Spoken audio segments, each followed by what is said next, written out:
السلام علیکم dear readers, کیسے ہیں آپ سب لوگ؟ امید کرتی ہیں آپ سب لوگ خیریت سے ہوں گے۔ تو آج میں آپ لوگوں کے ساتھ جو ناول لے کے آئی ہوں وہ وانی بیس ہے، اور ان شاء اللہ تعالیٰ آپ لوگوں کو پسند آئے گا۔ تو اس کا جو نام ہے اور رائٹر نیم ہے وہ آپ لوگوں کو لاسٹ میں پتہ چل جائے گا۔ تو چلے اب ہم بنا وقت ضائع کیے اسے پڑھنا اسٹارٹ کرتے ہیں۔ یہ کہانی پنجاب کے ایک گاؤں کی ہے۔ یہ گاؤں کافی بڑا اور خوبصورت ہے۔ چاروں طرف کھیت اور درخت کو مزید خوبصورتی سے بنایا گیا ہے۔ آج کے ماڈرن دور میں بھی اس گاؤں میں کچھ تقیانوسی رسمیں رواج پائے جاتے ہیں۔ اس گاؤں میں آج بھی لڑائی جھگڑے، قتل و غارت ہو یا کوئی بھی مسائل ہو، فیصلوں کا حق صرف پنچایت کو حاصل ہوتا ہے۔ پنجاب کا یہ گاؤں کافی امیر تھا، پر اس میں دو خاندان امیری میں سب سے اوپر تھے۔ ایک سیدوں کا خاندان، دوسرا خانوں کا خاندان، اور پنچایت کا سربراہ بھی سید مجید علی شاہ تھا۔ سید مجید کی فیملی میں ان کی بیگم ثروت شاہ اور دو بیٹے تھے۔ بڑا بیٹا سید جابر علی شاہ، چھوٹا بیٹا سید جاذب علی شاہ۔ جابر شاہ سارا کا سارا اپنے باپ پر کیا تھا۔ ظالم، مغرور، عیاش، بدتمیز، بدلحاظ اور اپنے باپ کا فخر تھا۔ وہ ایک بگڑا ہوا نواب زادہ تھا، جبکہ جاذب شاہ بالکل اس کے برعکس اپنی ماں کی طرح نرم دل، سلجھا ہوا انسان تھا۔ مجیب شاہ کے بے حد اصرار پر بھی جابر شاہ نے شادی نہیں کی تھی۔ اس کا کہنا تھا کہ بابا سائیں ابھی شادی کے جھنجٹ میں نہیں پڑنا چاہتا، اپنی زندگی انجوائے کرنا چاہتا ہوں۔ اور مجیب شاہ بھی ٹھنڈی ہوا بھر کر آئے جاتے تھے۔ جب جابر شاہ کے انکار کو دیکھتے ہوئے مجیب شاہ نے جاذب کی شادی کرنے کا ارادہ کیا تھا، جسے فرمانبردار جاذب شاہ نے خوشی سے قبول کیا۔ مجیب شاہ کی بہن کی بیٹی ثنا سید حویلی میں ثنا جاذب شاہ بن کر آئی تھی، اور ان کا ایک بیٹا اور ایک بیٹی تھی۔ بیٹا 15 سال کا تھا اور خاندان کا اکلوتا وارث، اور بیٹی 2 سال کی تھی۔ جابر شاہ نے بھی ابھی تک شادی نہیں کی تھی۔ بھائی میں باغ میں جا رہی ہوں، لالا نے پوچھا تو بتانا کہ میں ارم کے ساتھ جاؤں گی۔ سمن اپنی بھابھی کو بتاتے ہوئے بھاگتی باہر نکل گئی تھی۔ سمن تھی زین علی خان کی چھوٹی بہن۔ زین خان آج کل سمن کی شادی کا سوچ رہا تھا۔ آپ شاید کنفیوز ہو رہے ہیں تو زین علی خان کی فیملی کے بارے میں بتاتی ہوں۔ زین علی خان کی ماں بطور خانم تھی اور چھوٹی بہن سمن خانم۔ 2 سال پہلے ہی شمروز علی خان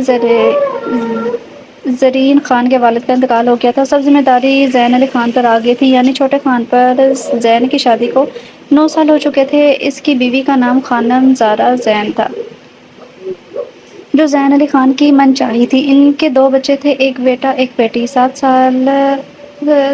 بیٹا 7 سال کا اور بیٹی 8 سال کی تھی۔ پنجاب کے اس گاؤں میں کوئی بھی غریب نہیں تھا، البتہ اس گاؤں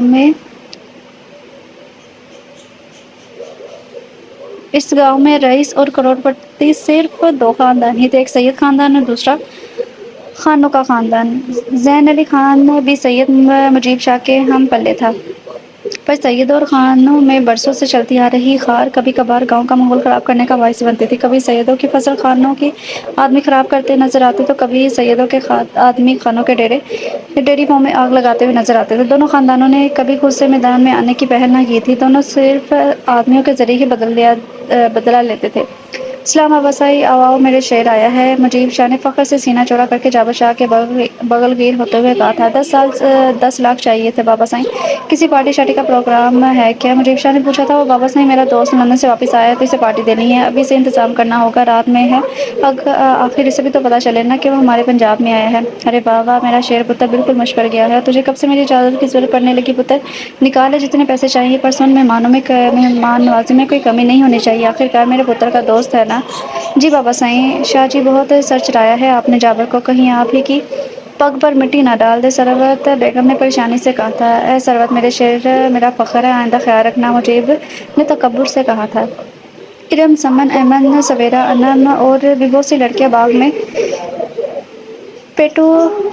پیٹوگرام کھیلنے میں مصروف تھی۔ یہ باغ ہر طرح کے پھولوں کا تھا اور بہت خوبصورت تھا، جنگل کے قریب ہی تھا۔ اس سے آگے سیدوں کا فارم ہاؤس یعنی کہ ڈیرا تھا، اور دوسری طرف نہر، اور نہر کے بالکل سامنے خانوں کا ڈیرا تھا۔ سیدوں کا ڈیرا تو ہر روز بلکہ ہر شام آباد رہتا تھا، پر خانوں کے ڈیرے پر صرف خانوں کے خاص آدمی ہی ہوتے تھے زیادہ تر۔ زین خان بھی ڈیرے پر آتا تھا، پر کبھی کبھار، پر اس وقت اثر ہونے والی تھی کہ باغ میں سب لڑکیاں کھیلنے مصروف تھی۔ ارے انم، تم نے بے ایمانی کی ہے، پاؤں مار کے سویرا نے بھی ارم کی بات سے اتفاق کیا۔ نہیں، میں نے کوئی بے ایمانی نہیں کی، انم اپنی بات پر قائم تھی۔ ایسے ہی انم کی ٹیم کی لڑکیوں نے کھیلنے سے انکار کر دیا اور اپنی ساتھی لڑکیوں کو لے کر گھر کی جانب چل پڑی۔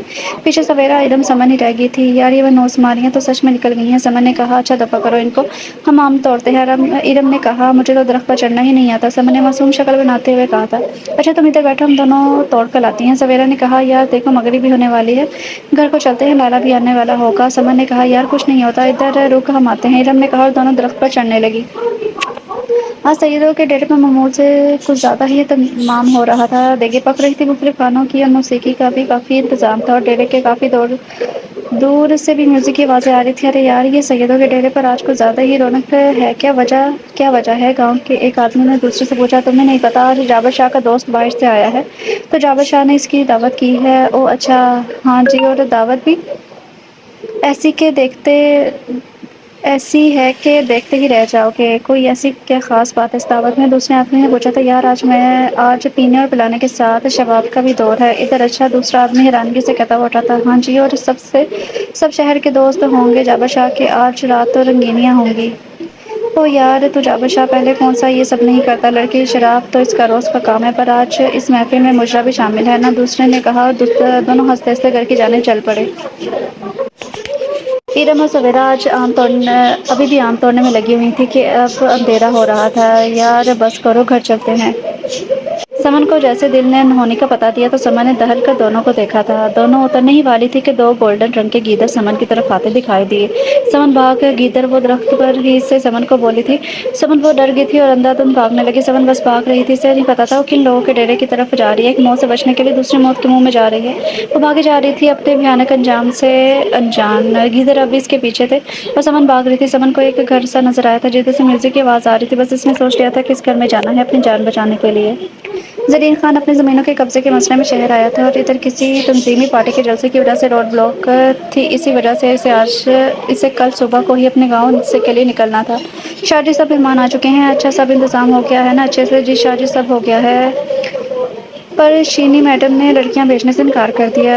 اوئے کیوں؟ اوئے شینی سید جابر شاہ کو نہیں جانتی کیا؟ جابر شاہ نے ملازم کو گھورتے ہوئے کہا تھا۔ شاہ جی وہ کہتی ہیں لڑکیوں کا آج رات کسی اور جگہ پر پروگرام ہے، شاہ جی سے کہو کل آپ کی طرف بھیج دوں گی، پر آج جابر شاہ اپنے دوستوں کے سامنے شرمندہ ہو۔ جابر شاہ تن پن کرتا ہوا باہر نکل گیا تھا۔ سمن بھاگ رہی تھی اور اسے وہ مکان سا اپنے قریب نظر آ رہا تھا۔ اس کی ٹانگیں شل ہو چکی تھی بھاگ بھاگ کر۔ سمن بھاگتے ہوئے مکان کے دروازے سے لگنے لگی تھی کہ دروازے سے باہر آتے جابر شاہ کے سینے سے جا لگی۔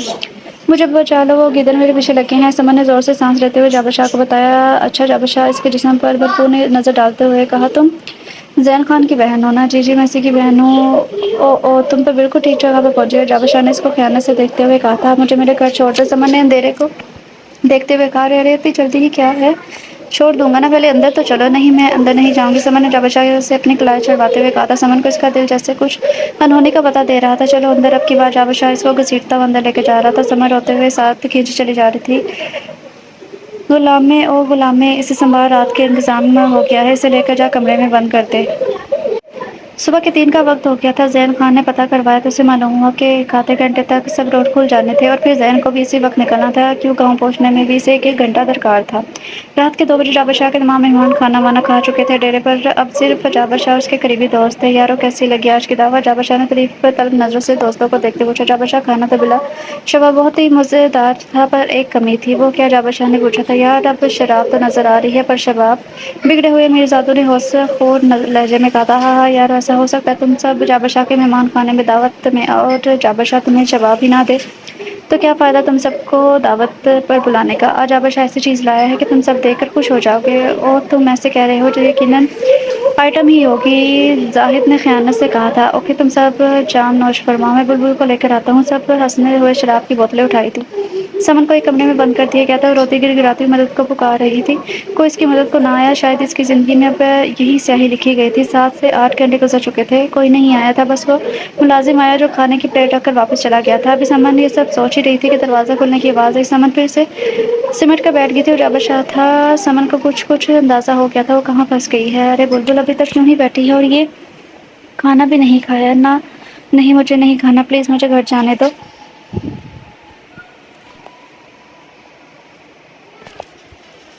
ہاں ہاں ہاں، جابر شاہ نے زور سے ہنسا تھا۔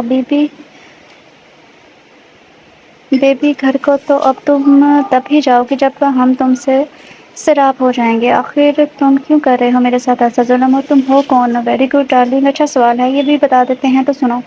جابر شاہ نام ہے میرا اور تم سمن خانم زین خان کی بہن ہو۔ آج میرا شکار ہو۔ تم جاننا چاہتی ہو کہ میں کیوں تمہارے ساتھ ایسا کر رہا ہوں؟ کیونکہ تم زین خان کی بہن ہو اور زین خان میرا دشمن ہے۔ اس سے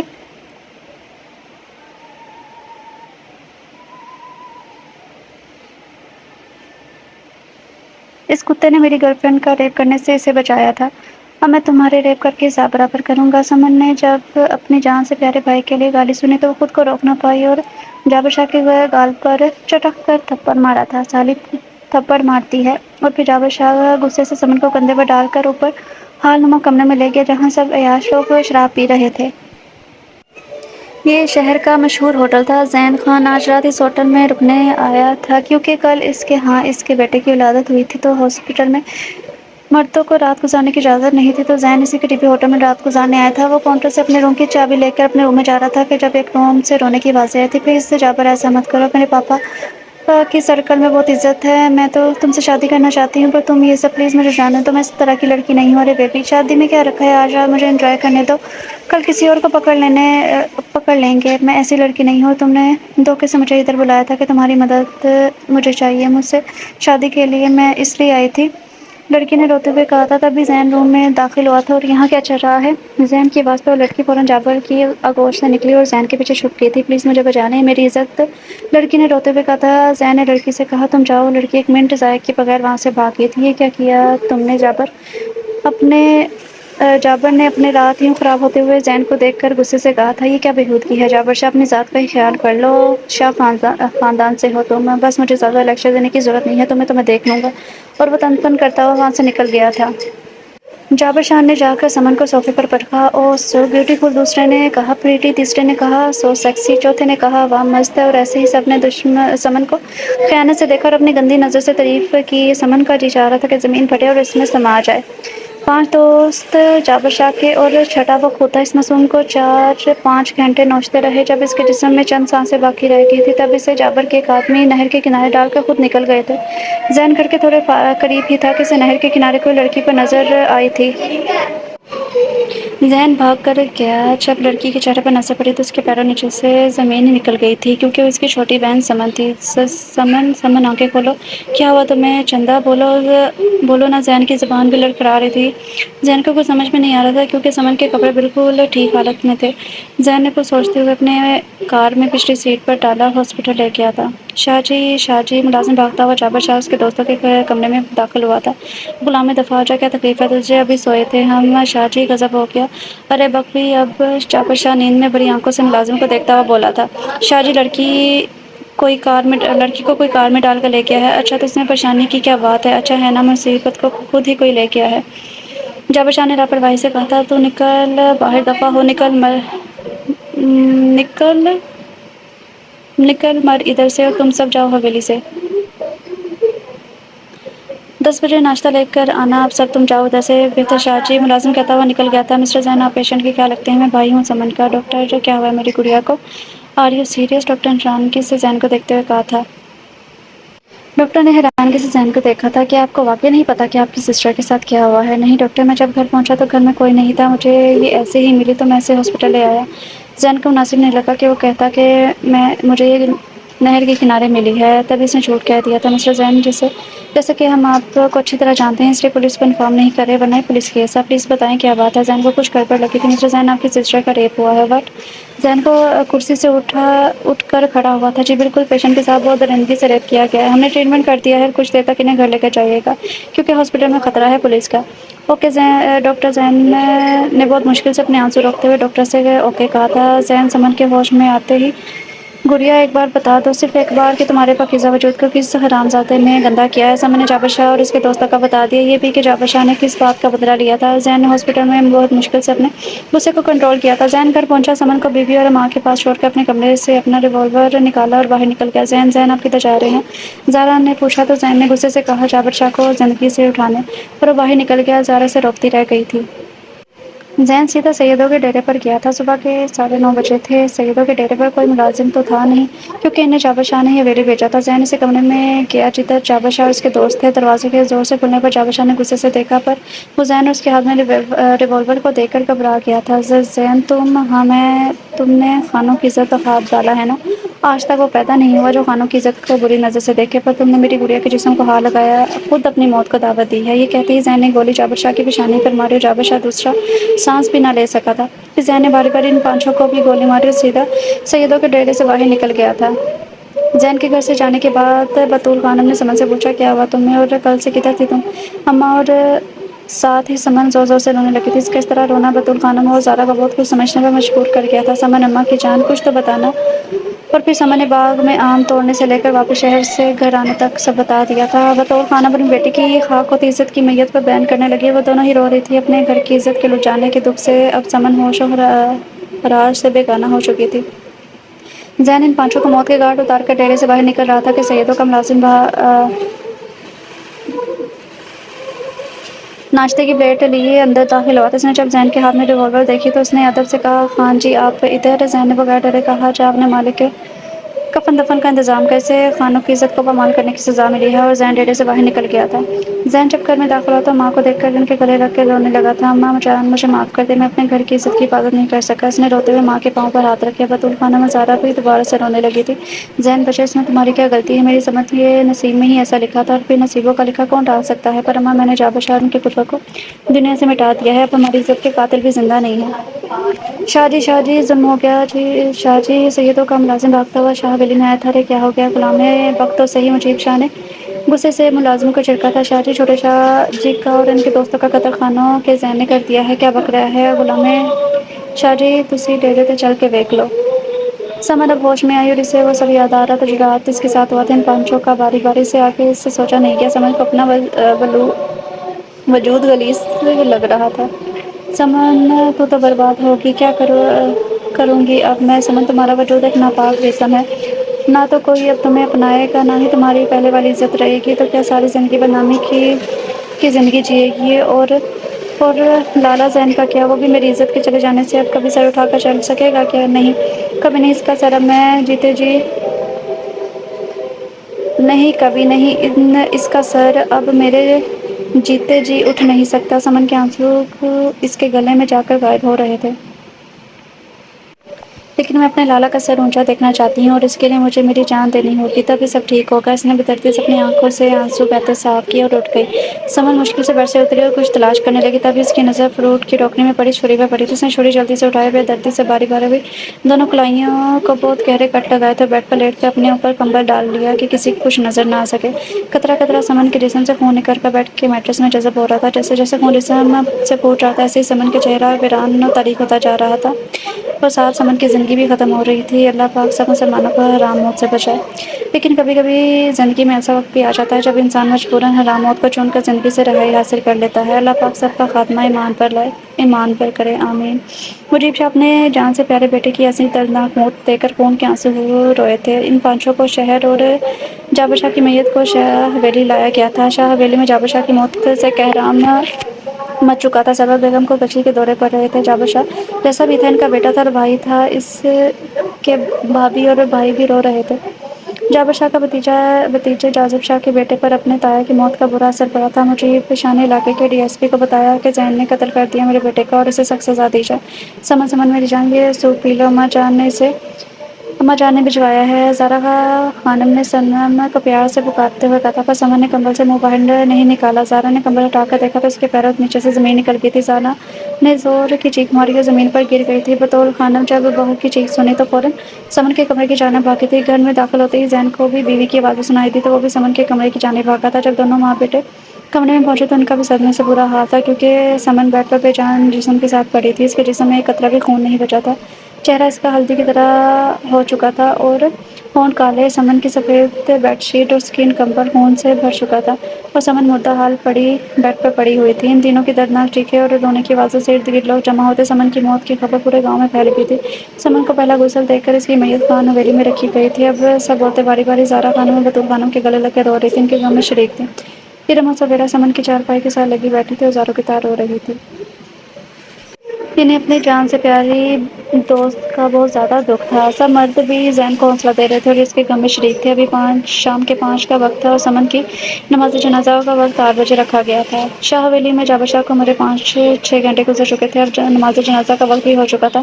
سرور بیگم کے بھی رو رو کر آنسو خشک ہو چکے تھے۔ جابر شاہ کا جنازہ اٹھ چکا تھا اور تھوڑی دیر بعد ہی جابر شاہ منو مٹی تلے جا کر دفن ہو گیا تھا۔ آج مجیب شاہ کا غرور، تکبر، مان اور شیر بیٹا ان کی آنکھوں کے سامنے ان کو چھوڑ کر اس دنیا سے ہمیشہ ہمیشہ کے لیے چلا گیا تھا۔ وہ کچھ نہیں کر سکے اور نہ ہی کسی کسی میں اتنی ہمت تھی کہ کوئی کچھ کر سکتا۔ بے شک انسان کی آخری منزل قبر ہی ہے، جب انسان کو آخر ادھر ہی جانا ہے، پھر یہ غرور تکبر کیسا؟ یہ سب کس لیے؟ اللہ پاک سب کو اچھے اعمال کرنے کی توفیق عطا فرمائے۔ رات کے 8 بج چکے تھے، سمن کی آخری آرامگاہ کا وقت ہو چکا تھا۔ سمن کو نہلا کر آخری لباس یعنی کفن پہنا کے اس کو آخری سفر کے لیے تیار کر دیا گیا تھا۔ اب سب سمن کی آخری منزل کے لیے دعا کر رہے تھے کہ مولانا صاحب نے بولنا شروع کیا کہ میری التماس ہے تمام بھائیوں سے کہ مرحومہ کی میت کو کوئی نامحرم ہاتھ نہ لگائے۔ مرحومہ کا حقیقی بھائی ایک ہی ہے، تو اس کے لیے مرحومہ کے تایا چچا اور ماموں آگے آ کر مرحومہ کی میت کو کندھا دے۔ سمن کے تایا چچا اور ماموں تو دوسرے شہروں سے آئے ہوئے تھے، انہوں نے سمن کے جنازے کو اٹھایا تھا۔ کلمہ شہادت کی صدا آئی، جنازے کو لے کر جایا گیا۔ آج شاہ حویلی کے سب افراد خاموشی سے بیٹھے تھے، کسی کو نہ کچھ کھانے کی پرواہ تھی نہ ہی سونے کی۔ ایسے میں سروت بیگم نے بہو ثنا کو پکارا، بیٹا بچوں کو تو کھانا دے دو، صبح کے بھوکے ہیں۔ ثنا جی کہتی ہوئی کچن میں چلے گی۔ بیٹا کھانا کھا لو۔ ثنا نے بیٹے سے کہا، ماما مجھے بھوک نہیں ہے جب تک تایا جان کے قاتل سے بدلہ نہیں لے لوں گا۔ جابر کا بیٹا پاؤں پر پٹخا کر اندر چلا گیا تھا اور مجیب کو اپنے جابر کی جھلک اس میں نظر آئی تھی۔ وہ معصوم ذہن بچہ تھا، 15 سال اتنے نہیں ہوتے کہ وہ اپنے تایا کی بھی غلطی سمجھ سکتا ہے۔ اسے تو یہ بھی نہیں پتا تھا کہ اس کے تایا نے کیا گھٹیا عمل کیا تھا جس کی سزا اسے ملی تھی۔ زین ابھی بھی آیا تھا، سمن کو منو مٹی تلے چھوڑ کے اس کا ملازم آیا تھا۔ خان جی ایس ایچ او اور پولیس آئی ہے باہر، ملازم نے اطلاع دی۔ اوکے چلو تم میں آتا ہوں۔ زین ہی پولیس سے زارا نے تڑپ کر کہا تھا، بیٹا ہمارا کیا ہوگا؟ بطول خانم نے کہا تھا، اماں جسے میں نے قتل کیا وہ کوئی عام آدمی تو تھا نہیں، پر میں جلدی آ جاؤں گا۔ اب کی بار زارا خانم رونے لگی تھی۔ وہ زارا کو تسلی دے کر باہر چلا گیا۔ ایس ایچ او صاحب، زین علی خان، ہم آپ کی بہت عزت کرتے ہیں، کبھی بھی یہ نہ لاتے اگر ڈیوٹی نہ ہوتی۔ ایس ایچ او نے زین سے ہاتھ ملاتے ہوئے ہتھ کڑی کی طرف اشارہ کرتے کہا تھا، اوپر سے بہت سخت آرڈر آئے ہیں آپ کو اریسٹ کے، ہمیں مجبوراً آپ کو اریسٹ کرنا ہی پڑے گا۔ نوکری کا مسئلہ ہے۔ کوئی بات نہیں ایس ایچ او، میں سمجھ سکتا ہوں، میں آپ کے ساتھ چل رہا ہوں۔ آج کا دن خان خاندان کے لیے بہت منحوس ثابت ہوا تھا۔ آج کے دن ہی ان کے گھر کی عزت، آج ہی ان کی جوان بیٹی کی موت اور آج کے دن ہی ان کا بیٹا اریسٹ ہوا تھا۔ شاہ جی آپ کا مجرم سلاخوں کے پیچھے ہے، ڈی ایس پی نے مجیب شاہ کو فون کر کے بتایا تھا۔ شاہ جی یہ تو آپ بھی جانتے ہیں کہ وہ بھی کوئی معمولی آدمی نہیں ہے، اس کا وکیل آیا ہے اور کل تک اس کی ضمانت ہو جائے گی۔ میں تو آپ کو اس لیے انفارم کر رہا ہوں کہ آپ کچھ کرو۔ اوکے ٹھیک ہے ڈی ایس پی صاحب، میں کچھ کرتا ہوں۔ شاہ جی آپ کیوں بھول رہے ہیں کہ پنچایت کی پگڑی ابھی بھی آپ کے سر پر ہے؟ بہت اچھے ڈی ایس پی صاحب، اچھا مشورہ دیا ہے، چلا ٹھیک ہے میں رکھتا ہوں۔ غلامی مجیب نے اپنے ملازم کو بلایا تھا۔ جی شاہ جی آپ نے یاد کیا، جا کر سب پنچایتوں کو کل صبح 10 بجے اکٹھا ہونے کا کہہ کر آ جی۔ بہتر شاہ جی۔ دوسری صبح زین خان زمانے پر واپس آ گیا تھا کیونکہ اب فیصلہ پنچایت نے کرنا تھا۔ زین علی خان کی رہائی میں سب پنچایتوں کا بھی ہاتھ تھا، جو کہ مجیب شاہ کے علاوہ سب تھے، ورنہ وہ بے شک جتنا پاورفل ہوتا، 6 قتل کی سزا صرف سزائے موت تھی۔ سب یہ بھی جانتے تھے کہ زین علی خان برا لڑکا ہرگز نہیں ہے، اس نے جو بھی کیا غیرت میں کیا تھا، اور اب 10 بجے پنچایت تھی۔ اللہ جانے اس پنچایت میں کون سا نیا باغ پھولنے والا تھا۔ گاؤں کے پرانے برگر کے درخت کے نیچے پنچایت لگائی گئی تھی۔ اس وقت سب پنچایتوں کا انتظار سیدوں کا غلام کر رہا تھا کیونکہ شاہ حویلی قریب ہی تھی، سبھی پنچایتی آ چکے تھے۔ تب سید مجیب شاہ نے تشریف لانے تھی کیونکہ وہ پنچایت کی سربراہی پگڑی کے مالک تھے۔ جی تو 10 بجے میں ابھی 5 منٹ باقی تھے کہ سب پنچایت اپنی اپنی پگڑیاں اور چادروں کو سنبھالے ہوئے تھے، چار پائیوں پر برجمان تھے۔ زین علی خان بھی اپنے گارڈ کے ساتھ آیا تھا، پر زین نے گارڈ کو پنچایت کی چار دیواری سے باہر رکنے کو کہا تھا اور خود اندر آیا تھا۔ سید مجیب شاہ بھی سربراہی پگڑی سنبھالے ہوئے اپنی کرسی پر بیٹھے تھے۔ گاؤں کے ایک مشہور صاحب نے بولنا شروع کیا، جو کہ پنچایت میں سے ہی تھے، جیسا کہ سب بھائیوں کو پتا ہے کہ یہ پنچایت کس مقصد کے لیے بلائی گئی ہے۔ ہماری بچی زین علی خان کی بہن کی عزت پامال کر دی گئی تھی، جو کہ زین علی خان کے مطابق اور ہماری بچی مرحومہ کے مطابق سید جابر شاہ مرحوم نے کیا تھا۔ سید جابر شاہ نے بھی غلطی کی اور زین خان نے بھی غلطی کی کہ 6 قتل کر ڈالے، پر ادھر سب ہی جانتے ہیں زین علی خان کیسا لڑکا ہے، اس نے جو بھی کیا غلط کیا لیکن اپنی غیرت میں کیا۔ اب ہم یہ فیصلہ انصاف سے کرنا چاہتے ہیں، اس لیے یہ بڑے احترام کے ساتھ سید مجیب شاہ سے گزارش ہے کہ اپنی پنچایت دستار چودھری امان دین کو سونپ دے اس فیصلہ کے ہو جانے تک۔ مجیب شاہ کے وہم و گمان میں بھی نہیں تھا کہ ایسا بھی ہو سکتا ہے، پر اب مجبوراً ان کو دستار دینی پڑی تھی۔ چودھری امان دین کو پگڑی دے دی گئی تھی۔ چودھری امان دین نے بولنا شروع کیا، میرے خیال میں دونوں مسئلوں کو مدنظر رکھتے ہوئے سمن بیٹی کے ساتھ غلط کیا جابر شاہ نے، اور زین خان کو بھی قتل جیسا سنگین جرم نہیں کرنا چاہیے تھا، اس لیے پنچایت اس کا یہ فیصلہ کرتی ہے کہ زین خان کی بیٹی کو بانی کر دیا کر دیا جائے جاذب شاہ کے بیٹے سے اور دشمنی کو یہیں پر ختم کر دیا جائے۔ چودھری مان کچھ اور بھی کہہ رہے تھے پر زین نے زوردار آواز میں کہا تھا، بس چودھری صاحب، بس ایک لفظ نہیں آگے، مجھے پنچایت کے اس فیصلے سے انکار ہے۔ اب سیدوں کی جان سے ہی سب بولنے لگے تھے، پھر ہم خون کا بدلہ خون سے لیں گے۔ دونوں خاندانوں کو سکون سے بیٹھنے کا کہا گیا تھا۔ تم دونوں خاندانوں کو پنچایت کا فیصلہ قبول نہیں؟ میں مرنا پسند کروں گا پر دشمن کے گھر کی بیٹی نہیں دوں گا۔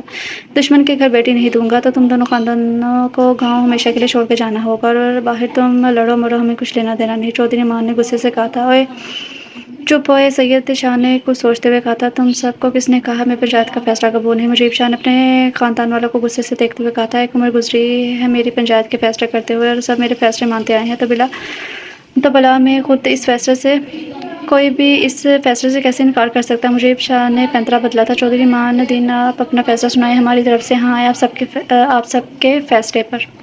ہاں بھائی زین علی خان، تم بتاؤ۔ مجھے انکار ہے چودھری صاحب۔ دیکھ زین خان، ہم تمہیں وقت دیتے ہیں، کل تک سوچ کر سمجھ کر بتا دینا بھائیو۔ کل تک کے لیے پنچایت برخاست کی جاتی ہے۔ اور سب پنچایتی ادھر سے اٹھ کر چلے گئے تھے۔ بطول خانم سمن کے کمرے میں بیٹھی رو رہی تھی۔ اس کی تصویر دیکھ دیکھ کر زین کمرے میں آیا۔ بطول خانم سے فریم لے کر سائڈ پر رکھا تھا۔ اماں جان خود کو سنبھالیں، آپ کی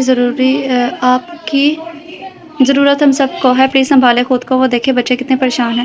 زین نے اپنی 8 سالہ بیٹی کی طرف اشارہ کرتے ہوئے کہا تھا، زین کی بیٹی اتنی سمجھدار تو تھی کہ اسے یہ بتایا گیا تھا کہ پھپھو کو قتل کر دیا گیا ہے، اسے بھی اپنی پھپھو کے قاتل سے بدلہ لینا تھا۔ وہ معصوم یہ سب باتیں تو نہیں سوچ سکتی تھی، بلکہ وہ یہ سوچ رہی تھی کہ جس نے اس کی پیاری پھپھو کو اس سے دور کیا تھا وہ اسے بہت مارے۔ اچھا زین، بچے کیا بنی؟ پنچایت کی اماں جان نے بچی کو بنی کرنے کا کہہ رہے تھے اور میرے منع کرنے پر سیدوں کے خون کے بدلے خون کی دھمکی دے رہے ہیں۔ کمرے میں آتی زہرا خانم تو تڑپ اٹھی تھی زین کے خون کا سن کر۔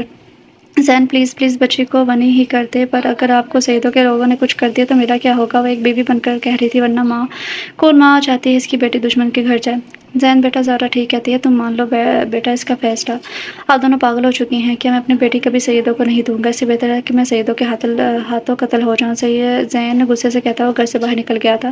السلام علیکم، میں سید مجیب شاہ بات کرواؤ میری جمشید سے۔ ہاں جمشید، کیا بنا کام کیا؟ جی شاہ جی، آپ کا انعام مل گیا ہے اور بے فکر رہیں، کام ہو جائے گا۔ جمشید، خیال رکھنا آدمی شہر کے ہونے چاہیے ورنہ سارا شک مجھ پر جائے گا۔ آپ فکر نہ کریں، اوکے؟ پر وہ بچنا نہیں چاہیے، اوکے شاہ جی؟ اوکے، رب رکھا۔ بی بی جی، خان صاحب کو گولیاں لگی ہیں، امین اور احمد ان کو ہسپتال لے کر جا رہے ہیں۔ کیا؟ بطول خانم دل تھام کر بیٹھ گئی تھی۔ کمرے سے آتے ہی زہرا نے جب یہ بات سنی تو دل پر ہاتھ رکھ کر بولی، یا اللہ خیر، اماں میں ہسپتال چلی جاؤں ایمان کے ساتھ؟ اس نے روتے ہوئے پوچھا تھا۔ ہاں چلی جاؤ، میں گھر پر ہوں، بچوں کے پاس جاؤ، جا کر مجھے خیر خبر دے دینا۔ جی اماں۔ رحمان، گاڑی نکالو۔ جی بی بی جی۔ زہرا خانم چادر لے کر ہسپتال کے لیے نکل گئی تھی۔ السلام علیکم شاہ جی، آپ کا کام ہو گیا ہے؟ اچھا ٹھیک ہے، اب جب تک میں کال نہ کروں تب تک ادھر کال نہ کرنا بہتر شاہ جی۔ شاہ جی، زین علی خان کو کس نے گولیاں مار دی ہیں اور اسے زخمی حالت میں ہسپتال لے کر گئے ہیں؟ غلامی نے آ کے اطلاع دی تھی۔ کس نے ماری گولی خان کو؟ مجیب شاہ نے بظاہر سنجیدگی اپناتے ہوئے پوچھا تھا۔ شاہ جی، سننے میں آیا ہے شہر کے لوگ تھے۔ اچھا، جاؤ تم۔ اور غلام بخش چلا گیا۔ مجیب شاہ کے چہرے پر فتح جیت کی خوشی تھی۔ بطول خانم جان ماس پر بیٹھی اپنے بیٹے کی زندگی کی بھیک اپنے رب سے مانگ رہی تھی کہ دروازے پر دستک ہوئی تھی۔ کون؟ خانم نے پوچھا تھا۔ بی بی جی، چودھری نعمان دین اور خان نواز ابراہیم خان سے ملنے آئے ہیں، آ کر ملازم نے بتایا تھا۔ اچھا، سب کو بیٹھک میں بٹھا دو، میں آتی ہوں۔ اچھا بی بی جی۔ السلام علیکم بھابھی جان۔ بطول خانم بیٹھک میں داخل ہوئی تو نواز خان اور ابراہیم خان نے کھڑے ہو کر کہا، یہ دونوں ان کی برادری میں سے تھے، دور پار کے رشتے دار تھے۔ وعلیکم السلام، آپ سب ٹھیک ہیں؟ دعا سلام کے بعد ہم کسی خاص مقصد کے تحت آئے ہیں۔ جی کہیے بات۔ دراصل یہ ہے کہ ہمیں لگتا ہے یہ حملہ بھی زین بیٹے پر مجیب نے ہی کروایا ہے، پر اس بات کا ہمارے پاس کوئی گواہ ثبوت نہیں ہے، اس لیے ہم زین خان کے لیے کچھ نہیں کر سکتے۔ پر بھابھی، آپ سے گزارش ہے کہ پنچایت کا فیصلہ ہونے دیں، ورنہ ایسا نہ ہو کہ زین خان کو سیدوں نے قتل کر دیں۔ آگے آپ خود فیصلہ کا حق رکھتی ہیں، شام میں پنچایت ہے، آپ ضرور حاضر ہوئیے گا۔ اب ہمیں اجازت ہے، رب رکھا۔ وہ تینوں باہر نکل گئے۔ ہاسپٹل کے کوریڈور میں زہرا خانم پریشانی سے ٹہل رہی تھی۔ ڈاکٹر باہر نکلا۔ ڈاکٹر زینب کیسی ہیں؟ زہرا نے بے قراری سے پوچھا تھا۔ آپ پیشنٹ کی کون ہے؟ جی میں بیوی ہوں ان کی۔ دیکھیے ان کو 3 گولیاں لگی ہیں، موزہ ہی لگتا ہے کہ ان کو 3 گولیاں لگنے کے بعد بھی وہ بچ گئے ہیں۔ وہ خطرے سے باہر ہیں لیکن ابھی 3-4 دن وہ ہاسپٹل میں ہی رکیں گے، ڈاکٹر کہہ کے چلا گیا تھا۔ زہرا خانم تھوڑی مطمئن ہوئی تھی۔ اب پنچایت اپنا فیصلہ سناتی ہے۔ جازب شاہ کے بیٹے کے ساتھ زین علی خان کی بیٹی کا نکاح کل دن کو رکھا جاتا ہے، پر رخصتی لڑکی کے 18 سال پورے ہونے کے بعد ہی ہوگی۔ دوستو، وانی وہ رسم ہے جو پرانے وقتوں میں پائی جاتی تھی۔ قتل کے جرم میں قاتل کو سزا کے طور پر اس کی بہن یا بیٹی مقتول کے گھر والوں میں سے کسی بھی مرد سے جو گوارا ہو وانی کر دی جاتی تھی، بھائی، بیٹا، بھتیجا، کسی سے بھی۔ اس مرد کی عمر چاہے 20 سال ہو چاہے 80 سال، لڑکی بے شک کم عمر ہو۔ جب وہ 18 کی ہوتی تھی تب اسے انسان کے ساتھ رخصت کر دیا جاتا تھا، چاہے اس وقت مرد کی عمر 80 سال ہی کیوں نہ ہو، اور 18 سال کی لڑکی کو اس کے ساتھ رخصت کرنا پڑتا تھا۔ نکاح تو اسی وقت ہو جاتا جب پنچایت فیصلہ سناتی تھی۔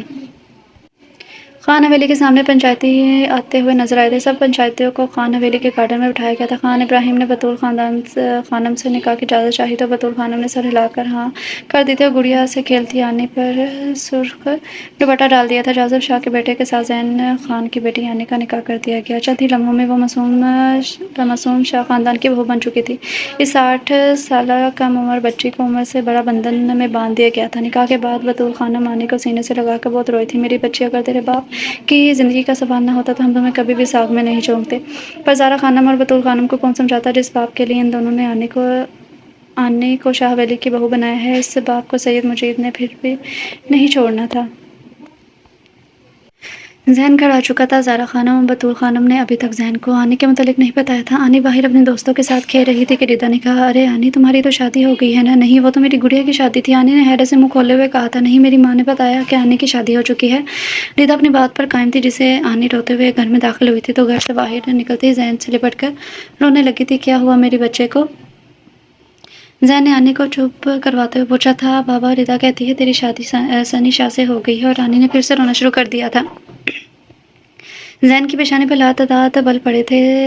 اسے اب اپنی بیوی اور ماں پر شدید غصہ آ رہا تھا، اور اس سب میں ان دونوں کا زین سے نظر ملانا سمجھ نہ آیا۔ پر اس وقت آنی کے سامنے وہ خود کو نارمل ظاہر کرتے بولا تھا، ارے میری رانی بیٹی، تمہاری سہیلی نے تم سے مذاق کیا ہوگا۔ اتنی سی بات پر رونے لگی۔ سچ بابا، وہ مذاق کر رہی تھی۔ جی بچے۔ بابا، میں نے شادی نہیں کرنی، میری ٹیچر کی شادی ہوئی تھی، وہ اپنے بابا ماما کو چھوڑ کر چلی گئی، پر میں نے اپنے ماما پاپا کو نہیں چھوڑ کر جانا۔ اور آنی زین کے گلے لگ گئی تھی۔ اماں جان، زین نے بطول خانم کو پکارا تھا۔ جی زین بچے۔ اماں، آپ نے کس کی اجازت سے میری بیٹی وانی کی؟ زین نے چہرے پر سخت تاثرات لیے پوچھا تھا۔ زین نے آج تک بطول خانم سے اس لہجے میں بات نہیں کی تھی، لیکن آج اس کی بیٹی کی زندگی کا سوال تھا تو کیسے چپ رہتا۔ زین، اماں جی نے مجھ سے پوچھ کر یہ فیصلہ کیا تھا۔ زہرا خانم نے جب بطول خانم کا جھکا سر دیکھا تو فوراً بولی، تم کون ہوتی ہو میری بیٹی کی زندگی کا فیصلہ کرنے والی؟ زین نے زہرا خانم کے بازو کو سختی سے پکڑ کر کہا تھا، میں ماں ہوں آنی کی۔ زین، چھوڑو میرا بازو۔ ماں ایسی ہوتی ہے جو اپنی بیٹی کو داؤ پر لگا کر خوش رہے۔ ہاں، زین نے اونچی آواز میں کہا تھا۔ زین، اب دشمنی تو ختم ہو چکی ہے نا، اور یہ سب ہم دونوں ساس بہو نے آپ کی زندگی کے لیے ہی کیا ہے۔ لیکن ابھی بات زہرا خانم کی پوری نہیں ہوئی تھی کہ زین کے تھپڑ نے اس کا منہ بند کر دیا۔ خاموش ہو جاؤ زہرا، زین نے چلا کر کہا تھا۔ زہرا کو زین سے ایسی توقع نہیں تھی، تبھی زین کو حیرانگی سے دیکھنے لگی۔ زہرا، میں ایسی زندگی پناہ میں بیچتا ہوں جو میری معصوم بچی کی زندگی خراب کر کے ملے۔ دوسری بات، زندگی اور موت صرف خدا کی ذات کے ہاتھ میں ہے، سیدوں کے ہاتھ میں نہیں ہے۔ اور زہرا، اپنی شکل بھی مت دکھانا مجھے۔ زین نے انگلی اٹھا کر اسے وارن کیا تھا۔ اور اماں، آپ بھی مجھ سے بات مت کیجیے گا، زین غصے سے کہتا باہر نکل گیا۔ کرکٹ کھیلتے لڑکوں میں سنی شاہ بھی موجود تھا۔ ارے سنی، سنا ہے تیرا نکاح ہو گیا ہے؟ یہ 18 سالہ لڑکا تھا۔ ہاں، ہو گیا تو؟ سنی نے کندھے جھکائے تھے۔ یار، خانوں کی لڑکیاں بہت مست ہوتی ہیں۔ اگلی بات ابھی اس کے منہ میں ہی تھی کہ سنی نے اس کے گریبان کو پکڑا تھا۔ اوئے سالے سن، اس گھر سے سنی شاہ کا گہرا تعلق ہے، آئندہ خیال رکھنا۔ سنی شاہ تھا ہی ایسا، شروع سے اپنے سے جڑی ہر چیز اور بات کے لیے ایسا ہی تھا، یا شاید یہ جازب کے خون اور ثنا کی تربیت کا اثر تھا کہ وہ جابر شاہ جیسا بالکل بھی نہیں تھا، پر مجیب شاہ اسے اپنے اور جابر شاہ جیسا بنانا چاہتا تھا۔ پر ہم نے سنا ہے کہ تیرا نکاح تو صرف بدلے کے لیے کیا گیا ہے، اس لڑکے نے گریبان چڑھاتے ہوئے کہا تھا۔ تمہیں اس سے کیا؟ جس کے لیے بھی نکاح کیا ہو، اس گھر کی عورتوں کے بارے میں میرے سامنے بکواس نہ کر۔ وہ کہہ کر رکا نہیں تھا، اپنی حویلی کی جانب چلا گیا۔ زین ابھی سونے کے لیے بیڈ پر لیٹا ہی تھا کہ زہرا خانم نے زین سے آ کر کہا تھا، زین، آپ بابا بننے والے ہیں کیا؟ سچ؟ جی بالکل۔ تو اس میں پریشان ہونے والی کیا بات ہے؟ زین نے اس کا پریشان چہرہ دیکھ کر کہا تھا، آپ شاید بھول گئے، مجھے ڈاکٹر نے کہا تھا چھوٹے کی پیدائش پر کہ اس کے بعد ڈلیوری سے میری جان کو بھی خطرہ ہو سکتا ہے۔ تو اس میں پریشانی والی کیا بات ہے؟ صبح جا کے ڈاکٹر سے مشورہ کر لیتے ہیں، کچھ حل ہوا تو ٹھیک، ورنہ ابورشن کروا لینا۔ زین نے تجویز پیش کی تو زہرا کو تھوڑا اطمینان۔ چلے ٹھیک ہے۔ اگلی صبح، زہرا جلدی کرو، میں باہر گاڑی میں ویٹ کر رہا ہوں، تمہارا جلدی آ جاؤ۔ زین زہرا سے کہہ رہا تھا، اوکے، آپ چلیں، میں چادر لے کر آتی ہوں، میڈم صاحبہ ہاسپٹل آج جانا ہے۔ ذہن نے خیالوں میں میڈم صاحبہ ہاسپٹل آج کا ہے اترے۔ ذہن نے خیالوں میں گم زارا کے آگے ہاتھ لہرایا تھا۔ وہ ہوش کی دنیا میں لوٹی تھی۔ ذہن میرا دل بہت گھبرا رہا ہے، پتہ نہیں کیوں۔ زارا نے کہا تھا۔ ارے کچھ نہیں ہوتا، تم جاؤ اندر۔ ذہن نے ڈاکٹر کے روم کی طرف اشارہ کرتے کہا تھا تو زارا اندر چلی گئی تھی۔ دیکھیے میں نے ان کا ٹریٹمنٹ کر لیا ہے، ان کی پریگنینسی سیف ہے، بس 7 منتھ سے ان کو مکمل بیڈ ریسٹ کی ضرورت ہے، بس ان کا خیال رکھیے گا۔ ڈاکٹر نے ذہن کو بتایا تھا، جس سے دونوں میاں بیوی خوشی خوشی باہر آئے تھے۔ واپسی پر ان کو ایک گاڑی فالو کر رہی تھی۔ ذہن کافی دیر سے نوٹ کر رہا تھا۔ ابھی ذہن نے گاڑی روکنی چاہی، لیکن جیسے ہی ذہن نے گاڑی سے اترنے کے لیے بریک لگانی چاہی، پر یہ کیا، بریک تو لگ ہی نہیں رہی تھی۔ ذہن بہت مشکل سے گاڑی سنبھال رہا تھا، لیکن سامنے سے تیز رفتار آتے ڈیزل کے بھرے ہوئے ٹینکر نے ذہن کی سوچنے سمجھنے کی صلاحیت کی ختم کر دی تھی۔ گاڑی بے قابو ہو کر اس ڈیزل کے ٹینک کے ساتھ ٹکرائی اور آگ کا ایک دریا امڑ آیا تھا۔ شاہ جی، بہت بہت مبارک ہو، مجیب شاہ نے فون کان کے ساتھ لگائے ہوئے کہا تھا۔ کام ہو گیا؟ مجیب شاہ نے اپنے مطلب کی بات پوچھی۔ جی شاہ جی، آپ کا دشمن اپنی موت آپ مر گیا ہے، پر اس کے ساتھ اس کی بیوی بھی بیچاری، تو تمہیں کیا تکلیف ہو رہی ہے اس کی بیوی مرنے سے؟ مجیب شاہ نے سنگ دلی سے کہا تھا۔ مجھے کچھ نہیں ہوا شاہ جی، ایسے ہی بات کر رہا ہوں۔ اچھا یہ بتاؤ کتنی گولیاں ماری اس کمینے کو؟ مجیب شاہ نے بے بسی کے ساتھ تمام ریکارڈ توڑتے ہوئے کہا تھا۔ ہاں شاہ جی، کوئی گولی نہیں ماری، بس گاڑی کی بریک نکالی اور وہ بیچارے اپنی موت مر گیا۔ آگ لگ چکی تھی، اس کی ساری گاڑی کو ڈیزل کے ٹینکر سے ٹکرائی تھی اس کی گاڑی، اور آپ یقین کر لیں شاہ جی، آپ کے دشمن کا ایک بال بھی نہیں بچا ہوگا۔ جمشید نے کمینگی سے کہا تھا۔ ہاں آج میرا دشمن ذہن خان بھی مر چکا ہے۔ ہاں ہاں، آج میں بہت زیادہ خوش ہوں، صرف ذہن ہی نہیں بلکہ اس کی بیوی بھی مر گئی۔ ہاں آج میرے بیٹے کی روح کو سکون ملے گا اور میں اپنے شیر کی نظر میں سر اٹھانے کے قابل ہوا ہوں۔ اب چل میں فون رکھتا ہوں، کچھ دنوں بعد میں تمہاری ضرورت پڑے گی۔ ذہن خان کے گھر والوں کو بھی تو ٹھکانے لگانا ہے۔ بہتر شاہ جی، آپ نے جب یاد کیا تب غلام حاضر ہے۔ دروازے کے باہر کھڑا وجود مجید شاہ کی باتیں سن چکا تھا، بلکہ اسے یہ بھی پتہ چل چکا تھا کہ اب ذہن خان کے گھر والے بھی سیف نہیں ہیں اور اسے ان کے لیے کچھ نہ کچھ کرنا ہے، اس لیے وہ دروازے سے ہٹ گیا تھا۔ ذہن زارا کی میت کو خان حویلی کے صحن میں رکھا گیا تھا۔ بطول خانم کی طبیعت مزید خراب ہوتی جا رہی تھی، ان کو صبر ہی نہیں آ رہا تھا، آتا بھی کیسے؟ کچھ وقت پہلے ہی تو ان کی جوان بیٹی کی ناگہانی موت اور اب جوان بہو بیٹے کی لاشیں سامنے پڑی ہوئی تھی، وہ کیسے برداشت کر پاتی اتنا بڑا غم؟ زارا، ذہن کی ساری لاش جل کر کوئلہ بن چکی تھی، پر خدا کی قدرت ان کے چہرے سلامت رہے تھے، جس وجہ سے ان کی شناخت ہو سکی۔ شاہ حویلی کے مکینوں میں جاذب شاہ اور ان کی بیوی اور ثروت بیگم تھے، جن کو ذہن و زارا کی موت کا دکھ ہوا تھا۔ مجیب شاہ کو جو دکھ تھا وہ تو آپ سب جانتے ہیں۔ شاہ خاندان بھی دوسروں کو دیکھنے کی غرض سے خان حویلی پہنچا تھا تاکہ مجیب شاہ پر کسی کو شک نہ ہو، اور ایسا ہوا بھی تھا۔ سب ذہن اور زارا کی موت کو حادثاتی موت تصور کر رہے تھے، جو کہ ایسا بالکل بھی نہیں تھا۔ ذہن و زارا کو اس دنیا سے گئے 20 دن ہو گئے تھے۔ بطول خانم بچوں کو سلا کر نماز ادا کر کے ورد کر رہی تھی کہ ان کے پیچھے دروازہ نوک ہوا تھا۔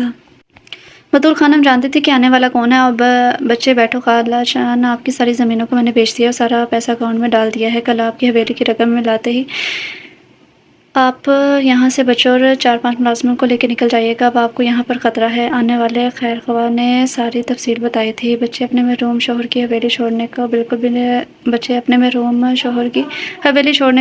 نہیں کر رہا، اب کیا کروں، مجبوری ہے، تم نے میری بہت مدد کی ہے، ورنہ میں اکیلی عورت کیا کرتی۔ خالہ جان بیٹا بھی کہتی ہیں اور غیر جیسی باتیں بھی کرتی ہیں۔ اچھا خالہ، یہ گھر کی چابی ہے، رحمان، حیات، اکرم، رحیم، یہ سب آپ کے پرانے اور وفادار ملازم ہیں اور ہیں بھی شہر کے، اس لیے یہ سب آپ کے ساتھ جائیں گے۔ جیپ امین لے کر آیا جائے گا، باقی جو دوسری گاڑی ہے ذہن والی، اس میں آپ اور بچے، 2 ملازم، رحمان، حیات ساتھ ہوں گے۔ اب آپ اپنی اور بچوں کی پیکنگ کر لیں، میں آپ کی حویلی کا فرنیچر شہر بھجوا دوں گا، باہر ٹرک آ چکا ہے۔ اچھا ٹھیک ہے بچے۔ سیدوں کے ڈیرے پر جاذب شاہ کو دیکھ کر سب ملازموں نے حیرت سے دیکھا تھا۔ مجھے پہلی بار دیکھا ہے تم لوگوں نے، جاذب نے حیرانگی سے اسے دیکھتے ہوئے ملازموں سے پوچھا تھا۔ نہیں شاہ جی، خیر چھوڑو، غلام میں ایسا کرو، اپنے آدمی لے کر جاؤ شہر والی حویلی سے، کلر اور نیا فرنیچر رکھو اور صفائی کرواؤ، تم سب حویلی چلو، آج رات کو تقریب ہے حویلی میں۔ جاذب شاہ نے آدھے آدمی شہر اور باقی کے سب حویلی بھجوا دیے تھے۔ شاہ حویلی میں دن کا سماں تھا، ہر طرف روشنیاں لگی ہوئی تھیں، سب ہی جاذب شاہ اور اس کی فیملی کو الوداع کرنے دعوت میں حاضر تھے۔ کچھ دنوں بعد جاذب شاہ کی فیملی نے مری والی حویلی میں شفٹ ہو جانا تھا، اس لیے دعوت کا اہتمام کیا گیا تھا۔ اگلی صبح شاہ جی، غلام بخش بھاگتا ہوا شاہ حویلی میں داخل ہوا تھا۔ کیا ہوا غلام بخش، سب خیریت تو ہے؟ جاذب شاہ نے آرام سے پوچھا تھا۔ شاہ جی، وہ خانم بچوں کو لے کر کہیں نکل گئی ہیں اور اپنی زمینیں بھی بیچ گئی ہیں، خان حویلی کو گرا کر ادھر یونیورسٹی بنائی جائے گی، ایسی خبریں گاؤں میں پھیل رہی تھی۔ اچھا تو تم اتنے پریشان کیوں ہو رہے ہو؟ آرام سے جاؤ، بابا سائیں کو بتاؤ۔ جاذب شاہ غلام بخش کے جانے کے بعد مسکراتے باہر نکل گیا۔ غلام بخش نے مجیب کو بھی وہ سب بتایا تھا۔ کیا بات کر رہے ہو؟ وہ ہمارے خاندان کی بہو کو کہاں لے کر جا سکتی ہیں؟ جاذب جاؤ پتہ کرواؤ کہاں گئی ہے۔ اوکے بابا سائیں، میں پتہ کرواتا ہوں۔ بابا سائیں ان سب کا کچھ پتہ نہیں چل سکا، کسی نے بھی ان کو جاتے ہوئے نہیں دیکھا۔ جاذب شاہ تمہیں فکر کرنے کی ضرورت نہیں ہے، تمہارے بیٹے کی منقوہ کو لے کر باقی ہے۔ بابا سائیں آپ ذرا ٹھنڈے دماغ سے سوچیں، وہ سنی کے نکاح میں ہے، ایسے میں وہ کیا کسی اور سے اپنی پوتی کا نکاح کروا سکتی ہیں؟ نکاح پر نکاح نہیں ہو سکتا، پریشان کیوں ہو رہے ہیں؟ اگر وہ چلی بھی گئی ہے تو ہمارے بیٹے کا کیا؟ سنی کی ہم اور شادی کر دیں گے، لڑکا ذات ہے، زندگی خراب ہوگی تو ان کی پوتی کی ہوگی، وہ کسی اور سے ان کی شادی نہیں کر سکتی، نقصان ان کا ہے، اس لیے آپ پریشان نہ ہو۔ جاذب شاہ نے آرام سے مجید شاہ کو آگاہ کیا تھا، پر مجید شاہ کا دکھ تو کسی اور بات کا تھا، وہ تھا خاندان کے خاتمے کا دکھ۔ خاندان کا وارث ابھی بھی تھا جو خاندان کو آگے چلانے کا سبب بن سکتا تھا۔ یہ دکھ مجیب شاہ کو اندر ہی اندر کھایا جا رہا تھا۔ 15 سال بعد یہ صبح کا پرنور سما تھا۔ وہ ٹائی جینز کے ساتھ ریڈ اونی لانگ کوٹ پہنے، اپنے گرد گرم شال لپٹے، سر پر کالے رنگ کی ٹوپی، خوبصورت ٹوپی پہنے جس میں سے گولڈن لٹے نکل کے اس کی پشت پر پھیلی ہوئی تھی، کالی سیاہ آنکھیں، نیچرل پنک ہونٹ، روشن سیاہ چہرہ، وہ اسمارٹ سی لڑکی بہت پیاری تھی، بالکل جیسے پہاڑوں کی بیٹی ہو، پریوں جیسی۔ وہ اپنے دھیان میں برف باری کا منظر دیکھ رہی تھی۔ مری والوں کے لیے تو برف باری عام سی بات ہے، لیکن صبح کے وقت ایسی برف باری دیکھنے سے بچپن سے ہی پسند تھا، پر بچپن میں اور بھی بہت تبدیلی آ چکی تھی۔ اب وہ نہیں تھا جس کے ساتھ وہ برف میں کھیلتی تھی، جب سے وہ گیا تھا وہ تنہا ہو گئی تھی۔ انہی سوچوں میں تھی کہ اسے گھر کے اندر سے آواز آئی، بیٹا ناشتہ کر لو، ٹھنڈا ہو جائے گا، اور تمہیں یونیورسٹی بھی تو جانا ہے نا، پھر وین آ جائے گی، خانمہ بیگم آتی ہوں۔ اس نے بھی آواز لگائی تھی، اور وہ جب بہت لاڈ میں ہوتی تو انہیں خانمہ بیگم ہی کہا کرتی تھی۔ احد یار پلیز تو جوائن کر لینا، مجھے بھی تمہارے بغیر اچھا نہیں لگ رہا، میں نے تیرے کہنے پر ہی اپلائی کیا تھا، پر جب ہم دونوں کو جاب مل گئی ہے تو کیوں انکار کر رہا ہے؟ میں جانتا ہوں یار یہ جاب تیرے لیے تو اہمیت نہیں رکھتی، تو ابھی چاہے تو خود کا کالج کھڑا کر سکتا ہے، امیر باپ کی اولاد ہے، پر میری مجبوری سمجھ، میرے لیے جاب بہت اہم ہے، امی بیمار ہے، چھوٹی کا بھی رشتہ پکا ہو گیا ہے، اس کے سسرال والے کبھی بھی رخصتی کا کہہ سکتے ہیں۔ حاشر جو پچھلے 1 گھنٹے سے احد کو فورس کر رہا تھا، مری ماڈل ٹاؤن یونیورسٹی سے آفر آئی، 2 پروفیسر چاہیے ان کو، اور حاشر کو یہ بہت اچھی جاب لگی تھی، پر احد مان ہی نہیں رہا تھا۔ حاشر یار تجھے پتا تو ہے میں مری کیا تو پاپا پھر سے اپنے آفس جوائن کرنے کا کہیں گے، اور تو جانتا ہے مجھے بزنس میں کوئی انٹرسٹ نہیں ہے یار، تم آنٹی سے بات کر لینا نا، منا لیں گی انکل کو۔ حاشر نے کہا تھا دیکھ حاشر، میں تیرے لیے جا تو رہا ہوں، اگر تو مجھے کام میں دل نہ لگا تو میں پہلے بتا رہا ہوں میں واپس آنے میں 1 منٹ نہیں لگاؤں گا۔ اوکے پر ایک بار تو چل تو صحیح۔ یہ مری کا بس اسٹاپ تھا، وہ پہلے ہی لیٹ ہو چکی تھی، آج اس کا موڈ کافی خراب تھا کیونکہ اپنی 3 گاڑیاں ہوتے ہوئے بھی اسے ایسے لوکل سفر کرنا پڑ رہا تھا۔ وہ انہی سوچوں میں تھی کہ ایک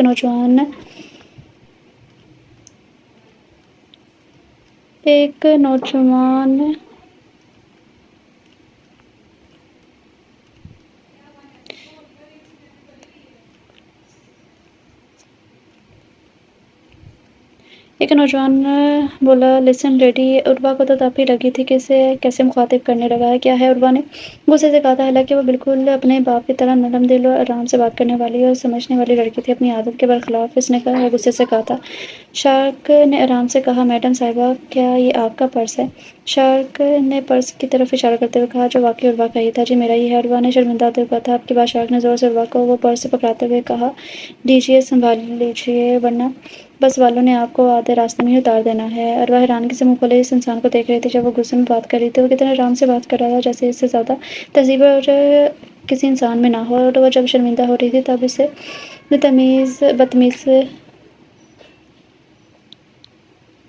اس بدتمیز نے کیا کیا تھا؟ شارک پیچھے جا کر کھڑا ہو گیا، اتفاق سے بس بھی شارک کے پاس آ کر رکی تھی۔ شارک بس میں سوار ہو گیا تھا، دیکھتے ہی دیکھتے بس بھر چکی تھی۔ جب عروہ بس میں پہنچی تو بس ایک ہی سیٹ خالی تھی۔ لڑکے تو بہت تھے پر پاکستانی عوام میں اتنی تمیز کہاں کہ کھڑی لڑکی کو جگہ دے دے۔ عروہ اتر بھی نہیں سکتی تھی کیونکہ وہ ہاسٹل سے آلریڈی لیٹ ہو چکی تھی، اس لیے آرام سے کھڑی تھی۔ شارک کے ساتھ ایک بوڑھی عورت بیٹھی ہوئی تھی، اس لیے شارک اپنی جگہ سے اٹھا اور عروہ کو کہا، میڈم آپ ادھر بیٹھ جائیں۔ عروہ کے پاس کوئی اور آپشن نہیں تھا، اس لیے وہ آرام سے بیٹھ گئی تھی۔ 10-15 منٹ کے بعد ایک اسٹاپ آیا اور بوڑھی عورت اتر گئی تھی۔ میڈم صاحبہ ادھر میں بیٹھ جاؤں؟ شارک نے چہرے پر مسکراہٹ لاتے پوچھا تھا۔ عروہ نے ہاں میں گردن ہلائی تھی۔ شارک آرام سے بیٹھ گیا تھا۔ ویسے مجھے شارک کہتے ہیں، شارک نے عروہ کی جانب ہاتھ بڑھایا تھا، جسے عروہ نے تھوڑا گھورتے ہوئے اشارے سے ہاتھ ملایا تھا، اور میں ہوں عروہ، عروہ شاہ، نیلی آنکھیں، گلابی ہونٹ، اور اس پر کیا بلو دوپٹہ، اس سے چار چاند لگا رہا تھا۔ شارک کو وہ ایک معصوم سی گڑیا لگی تھی۔ کہاں جا رہی ہیں آپ؟ شارک نے گفتگو کا آغاز کیا تھا۔ راولپنڈی گرلز گروپ میں میرا میڈیکل میں پہلا سال ہے۔ عروہ نے شارک کی معلومات میں اضافہ کیا تھا۔ اور ریلی؟ شارک نے مسکرا کر کہا تھا۔ نہیں تو اور کیا، میں آپ کو پیپر پر لکھ کے دوں؟ عروہ نے اس کی طرف دیکھ کر کہا تھا، جیسے وہ اسے کوئی کم عقل بندہ ہی سمجھ رہی ہو۔ نہیں نہیں، شارک عروہ کی بات پر ہنستے ہوئے بولا تھا۔ دراصل میں بھی راولپنڈی جا رہا ہوں، میں نے لڑکوں کے ہاسٹل جانا ہے، میں بھی میڈیکل کا اسٹوڈنٹ ہوں۔ اوہ، اب عروہ نے کہا، کون سے سال میں ہیں آپ؟ دوسرا سال ہے میرا، یعنی ہم ایک ہی جگہ پر جانا ہے۔ جی بالکل، شارک نے کہا تھا۔ عروہ کو شارک سے بات کرنا اچھا لگ رہا تھا، جب سے اسے پتہ چلا تھا کہ وہ بھی میڈیکل میں ہے۔ تو اونچا قد، ہلکی ہلکی بڑی شیو، گندمی رنگ، براؤن بال پیشانی پر ڈالے ہوئے تھے، بلو پینٹ کے ساتھ پنک شرٹ پہنے وہ بہت خوبصورت لگ رہا تھا۔ انابیہ جلدی جلدی یار، کافی لیٹ ہو گئے ہیں۔ معروف اسے تیز چلنے کا کہہ رہی تھی۔ اسی افراتفری میں مین روڈ سے باہر آتے احد کے ساتھ انابیہ کی زبردست قسم کی ٹکر ہوئی تھی۔ انابیہ اس کے سینے سے جا لگی تھی۔ انابیہ اس کے سینے سے سر اٹھانے لگی، پر وہ اپنا سر درد کے باعث دوبارہ اس کے سینے پر رکھ گئی تھی، کیونکہ اس کی نوز پن جو کل ہی اس نے معروف کے کہنے پر ڈلوائی تھی احد کی شرٹ میں اٹک گئی تھی۔ معروف انابیہ کا سرخ ہوتا فیس دیکھ کر جلدی سے اس کی نوز پن احد کی شرٹ سے نکالنے لگی۔ اب انابیہ بولتی جا رہی تھی، آپ کی آنکھیں ہیں، یہ بٹن دیکھ کر نہیں چل سکتے، آپ اندھے ہیں کیا؟ بدتمیز لوگ آتے ہی انہیں تمیز نہیں ہے، انابیہ کہہ کر جانے لگی کہ احد نے اس کی کلائی پکڑی۔ تمہیں اتنا بڑا مرد نظر نہیں آ رہا کیا؟ احد کچھ اور بھی کہتا، پر انابیہ کے پرانے والے تھپڑ سے اس کے منہ میں الفاظ وہیں رہ گئے تھے۔ ڈونٹ ٹچ می، ہوتے کون ہو تم؟ میری کلائی پکڑنے والا؟ احد نے بھی ہاتھ اٹھانا چاہا، پر حاشر اسے زبردستی پکڑے وہاں سے سائڈ پر لے گیا تھا، اور معروف نے جلدی سے انابیہ کی بکس اٹھائی اور بھاگ کر اور اسے لیے اندر بھاگ گئی تھی۔ چھوڑ بے سالے، تم نے کیوں روکا مجھے؟ تمہاری بہن لگتی ہے کیا؟ احد نے غصے سے حاشر سے کہا تھا۔ احد کا چہرہ ضبط سے سرخ ہو رہا تھا۔ ریلیکس یار، لڑکی ہے، ویسے ہی بات زیادہ بڑھ جاتی تو بڑھ جاتی ہے۔ حاشر اور احد کا یونی میں پہلا دن تھا۔ جب وہ یونی جانے لگے تو احد نے کہا، میرا موبائل کال میں رہ گیا ہے، چل لے کر آتے ہیں۔ تبھی مین روڈ سے آتی انابیہ سے اسے ٹکرا گئی تھی۔ اچھا اب چھوڑ بھی، لیکچر کا وقت ہو گیا ہے۔ چھوڑنا تو احد نے سیکھا ہی نہیں ہے، چلتے ہیں، بعد میں دیکھوں گا اسے، احد نے اپنا موبائل نکالتے ہوئے کہا تھا۔ Hi student, I am Ahad Ali Shah, I am your new lecturer. Class شروع کرنے سے پہلے آپ سب مجھے اپنا تعارف کروا دیں۔ صبا ملک، عائشہ بٹ، حارث شاہ، انیس کیانی، سہارا چودھری، اویس راجپوت، دعا کیانی، احمد شاہ، معروف عباسی، نابیہ خان۔ تم؟ احد نے نابیہ کو دیکھتے ہوئے کہا تھا۔ جی سر، میں نابیہ نے احد کی آنکھوں میں آنکھیں ڈال کر کہا تھا۔ اسٹوڈنٹ، کلاس شروع کرتے ہیں۔ احد نے 20 منٹ لیکچر دینے کے بعد سب سے پوچھا تھا۔ سب کو سمجھ آ گیا؟ یس سر، اوکے کلاس، اللہ حافظ۔ احد روم سے باہر نکل گیا تھا۔ یا یہ خلوص پروفیسر تھا؟ یس جانی، اب کوئی غلطی مت کرنا احد سر کی کلاس میں، ورنہ انہوں نے اپنا بدلہ کلاس میں ہی لے لینا ہے۔ معروف کہتے ہی بھاگ چکی تھی، ورنہ نابیہ کا منہ رجسٹر اس کے سر پر پڑنا تھا۔ رک جا احد سر کی اسٹوڈنٹ، نابیہ نے اس کی نقل اتاری تھی۔ ہائی بیٹی، کیسا رہا فرسٹ ڈے؟ حاشر نے احد کے ہاتھ پر ہاتھ مارتے ہوئے پوچھا۔ تمہیں پتہ ہی ہے شروعات کیسے ہوئی دن کی، اور کلاس میں بھی پہنچ گئی میری وہ ایڈیٹ۔ ہاں ہاں ریڈی، وہ تیری اسٹوڈنٹ ہے۔ دانت مت کھول، احد نے برا مانتے ہوئے کہا تھا۔ اچھا تم بتاؤ، کیسا رہا دن؟ اچھا تھا یار۔ اچھا چل کچھ کھاتے ہیں۔ احد اور حاشر جب کینٹین پہنچے تو ادھر کافی لڑکے تھے۔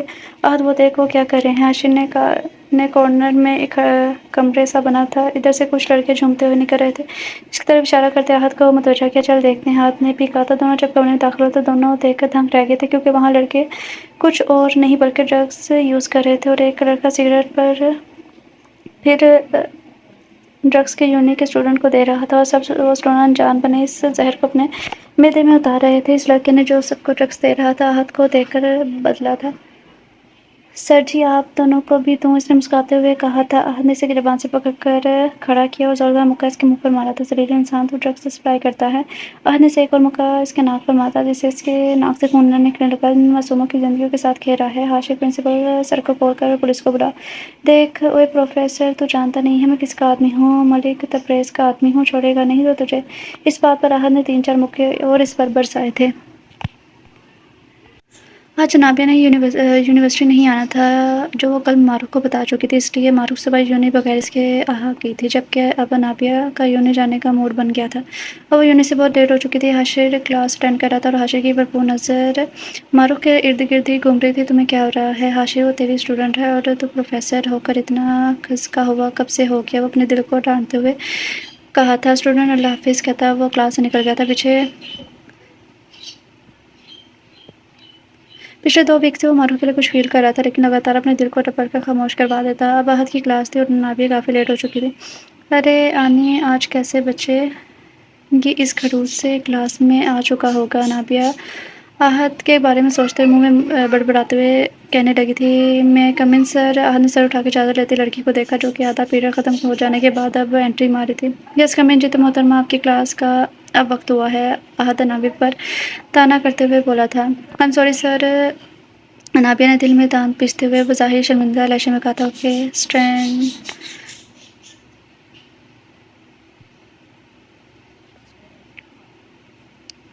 اوکے کلاس، احد نے نفی میں سر ہلاتے ہوئے کہا تھا۔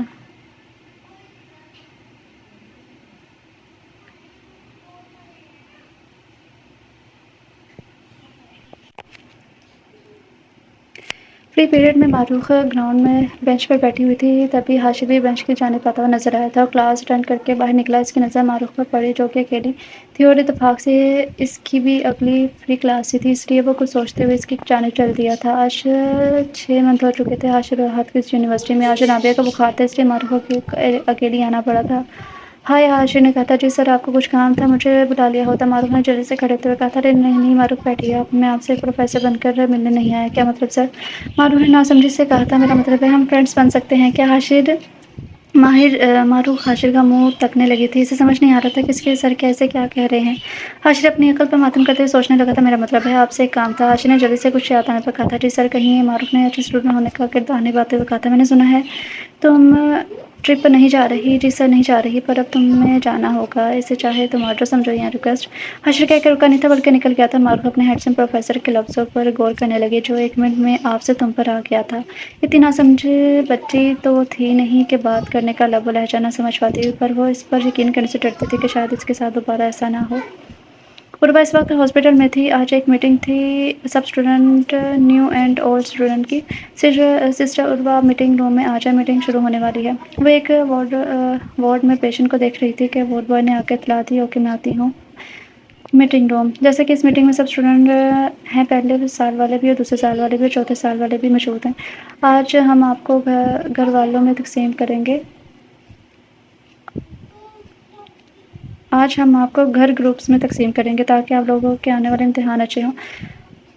پھر آپ سب کی روزانہ کی ڈیوٹی لگائی جائے گی۔ سمر جو کہ آخری سال میں ہے، آپ اس گروپ کو لیڈ کرو گے۔ آپ کے گروپ میں شامل ہیں ہما، پہلے سال کے اسٹوڈنٹ، اس کے بعد عربا پہلے سال اور ان کے بعد تیسرے سال کے شاک ہوں گے۔ آپ چاروں کا گروپ سے اچھی محنت کریں، امتحان کی تیاری کریں۔ آپ کے گروپس کو لیڈ کریں گے سمر جو کہ آپ سب کے سینئرز ہیں۔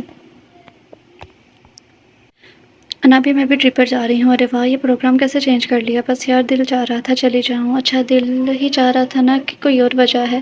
نابیہ نے آنکھ مارتے ہوئے کہا تھا۔ رک نابیہ کی بچی بتاتی ہوں تجھے۔ معروف اس کے پیچھے بھاگتے چلی گئی اور نابیہ ہاتھ میں کوک کی بوتل اٹھائے آگے پیچھے بھاگنے لگی تھی۔ نابیہ بغیر سامنے دیکھے بھاگ رہی تھی کہ بھاگنے کی وجہ سے سامنے سے آتے احد کے ساتھ ٹکرائی، جس وجہ سے پوری کوک کی بوتل اس پر لوٹ گئی تھی۔ احد کے بلیک کوٹ کے اندر سفید شرٹ پر کوک گرنے سے برا سا کلر آ گیا تھا۔ احد ہاتھوں سے اپنی شرٹ جھاڑنے لگا لیکن کوک اپنا کام کر چکی تھی۔ نابیہ منہ بہا کر احد کے سوٹ کا حشر دیکھ رہی تھی۔ احد نے جب دیکھا سوٹ کا حشر ہو گیا تو غصے سے چہرہ سرخ ہو گیا۔ تم چھوٹی بچی ہو کیا جو بندروں کی طرح یونی میں بھاگ رہی ہو؟ احد نے نابیہ کے بازو کو سختی سے پکڑتے ہوئے کہا تھا۔ تم نے دوبارہ سے احد شاہ کو غصہ دلایا ہے، بچ کر رہنا۔ احد نے ایک جھٹکے سے نابیہ کو چھوڑا اور وہ گرتی گرتی بچی تھی۔ احد کلاس آف کر کے باہر جانے لگا تو نابیہ کو کہنا نہ بھولا تھا، نابیہ آپ میرے آفس میں آؤ۔ نابیہ احد کے پیچھے سے آفس میں چلی گئی تھی۔ میں کم ان سر؟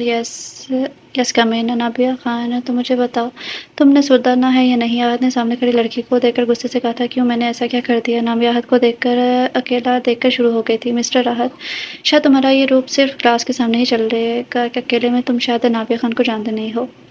کیوں پنش دی تھی؟ تمہیں کیا لگتا ہے میں کمپلین کر دوں گی۔ ہاں بھول ہے تمہاری، انابیہ نے احد کو چڑھاتے ہوئے کہا تھا۔ احد ایک جھٹکے سے اپنی کرسی سے اٹھا، انابیہ کو بازو سے پکڑ کر اپنے قریب کیا تھا۔ بہت چلتی ہے نا تمہاری یہ زبان، کسی دن بریک لگ جانی ہے، اسے چھوڑو مجھے۔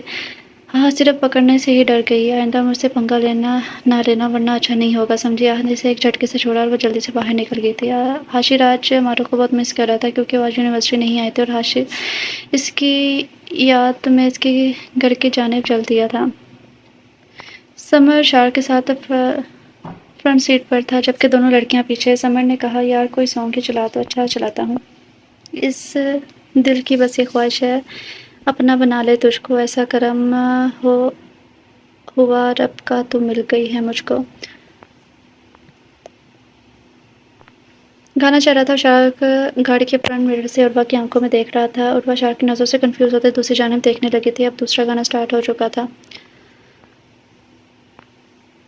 گانے کے بول چل رہے تھے اور سمر اور ہما ایک دوسرے کی طرف دیکھ کر اپنے بارے میں سوچ رہی تھی۔ آنی نے معروف کو پکارا تھا۔ کیا بات ہے آنی، کل ٹرپ جا رہا ہے، پورے 10 دن کا ٹرپ ہے، بہت انجوائے کریں گے ہم۔ آنی شاپنگ کر لی تم نے؟ معروف نے پوچھا تھا۔ نہیں یار، آنی نے منہ بناتے ہوئے کہا تھا۔ چل شام میں چلتے ہیں، معروف نے کہا اور نابیہ بھی ہاں میں گردن ہلا دی تھی۔ نابیہ گھر میں داخل ہوئی تھی تو ایک بلیک پراڈو آ کر رکی تھی۔ وہ اچھی طرح جانتی تھی کس کی گاڑی، اس لیے اس کے چہرے پر مسکراہٹ آ چکی تھی۔ گاڑی اور گاڑی والے کو دیکھ کر شارک بھی گاڑی سے نکل کر بھاگ کر آنی کے گلے آ لگا تھا۔ کیسے ہو شانو؟ انابیہ نے اس کے بال بگاڑتے ہوئے پوچھا تھا۔ میں بالکل فٹ آپو، بہت پیاری لگ رہی ہو چڑیل آپو، کس کا کلیجہ کھانے کا ارادہ ہے؟ شارک یہ کہہ کر اندر کی جانب بھاگ گیا تھا۔ رک جا میں بتاتی ہوں تمہیں۔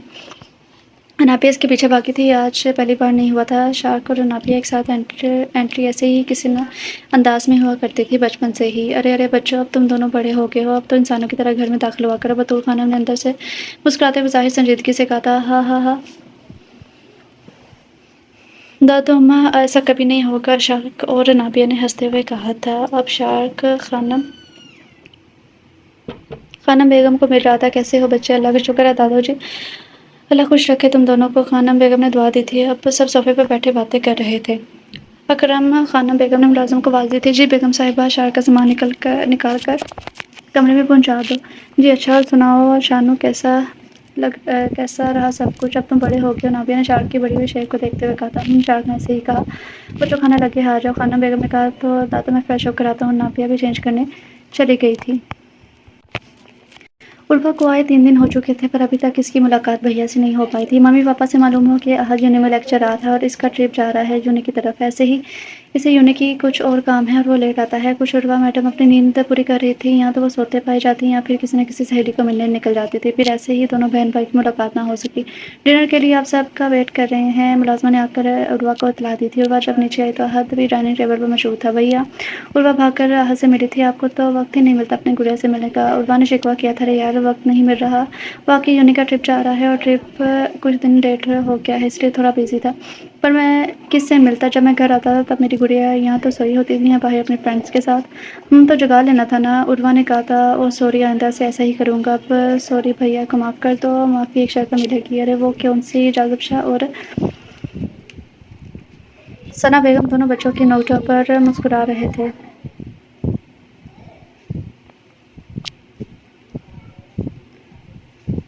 ثنا نے عروہ کو ٹوکا۔ ارے بس بھی کرو عروہ، میرا بیٹا تھکا آیا ہے۔ نہیں بالکل نہیں پرنسس، اپنی شرط منوا کر ہی رہنا۔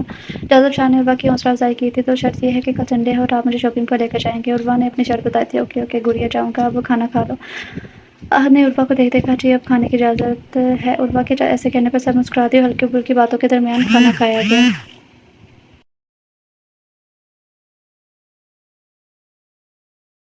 ڈائننگ ٹیبل پر ناشتے کے لازمات سجائے گئے تھے۔ سمیر اور مسز سمیر دونوں ناشتے کے لیے بیٹھے تھے۔ مسز سمیر نے شوہر کو ناشتہ نکال کر دیا تو سمیر نے ملازمہ سے کہا سمیر کو بلاؤ ناشتے کے لیے۔ اتنے میں سمر بھی ڈائننگ روم میں داخل ہوا تھا۔ السلام علیکم بھیا بھابھی۔ وعلیکم السلام، آ جاؤ سمر ناشتہ کرتے ہیں۔ سمیر نے دوسری طرف کی کرسی کی طرف اشارہ کیا تھا۔ سب نے خاموشی سے ناشتہ کیا۔ بھیا مجھے آپ سے بات کرنی ہے، سمر نے ناشتے کے بعد کہا تھا۔ ہاں کہو، میں سن رہا ہوں سمیر بھیا، اکیلے میں پلیز، سمر نے اپنی بھابھی کو دیکھتے ہوئے کہا تھا۔ ہاں کوئی نئی فرمائش کرنی ہوگی نا، اس لیے تو اکیلے میں بات کرنی ہے، پاکٹ منی بھی تو ملتی ہے، وہ کافی نہیں کیا؟ کالج کی فیس، ہاسٹل کی فیس، یہ سب آسان ہے، جو کچھ جو کچھ اور بھی چاہیے تو میں سمر کی بھابھی شروع ہو چکی تھی۔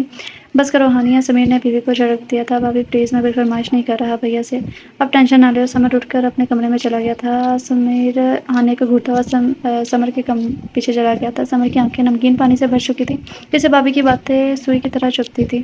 پہلی بار نہیں تھا جب بھی سمر گھر آتا ہانیہ کوئی نہ کوئی بات کر کے اس کا دل توڑنے کا سبب بنتی تھی، اور ایسے میں اسے اس کے ماں باپ بہت یاد آتے تھے۔ ایسا نہیں تھا کہ سمیر اسے پیار نہیں کرتا تھا، بلکہ سمیر نے ماں باپ کی درد کے بعد سمر کو ماں باپ بن کے پالا تھا، اور کسی چیز کی کمی نہیں ہونے دی تھی، اور سب ٹھیک چل رہا تھا۔ جب سمر 15 سال کا تھا تو سمیر کو ہانیہ سے محبت ہو گئی۔ سمیر نے اسے شادی کر لی۔ ویسے بھی ہانیہ کزن تھی سمیر کی، تو شادی میں کوئی مسئلہ نہیں آیا تھا۔ پھر کیا تھا، ادھر ہانیہ گھر میں داخل، ادھر سمر کی زندگی عذاب بن گئی تھی۔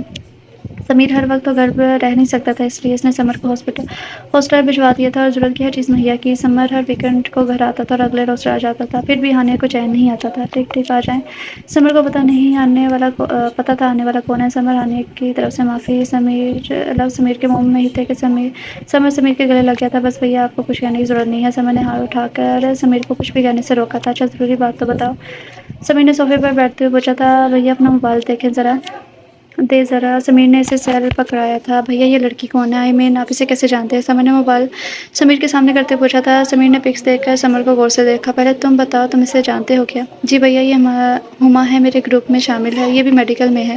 سمیر نے اسے تنگ کرنے کا ارادہ کیا۔ کہیں پیار تو نہیں ہو گیا اس کے ساتھ؟ سمیر نے بظاہر سیریس ہو کر پوچھا تھا۔ ارے نہیں بھیا، منگنی کر کے پیار کروں گا اب بھلا، سمر نے اداس لہجے میں کہا تھا۔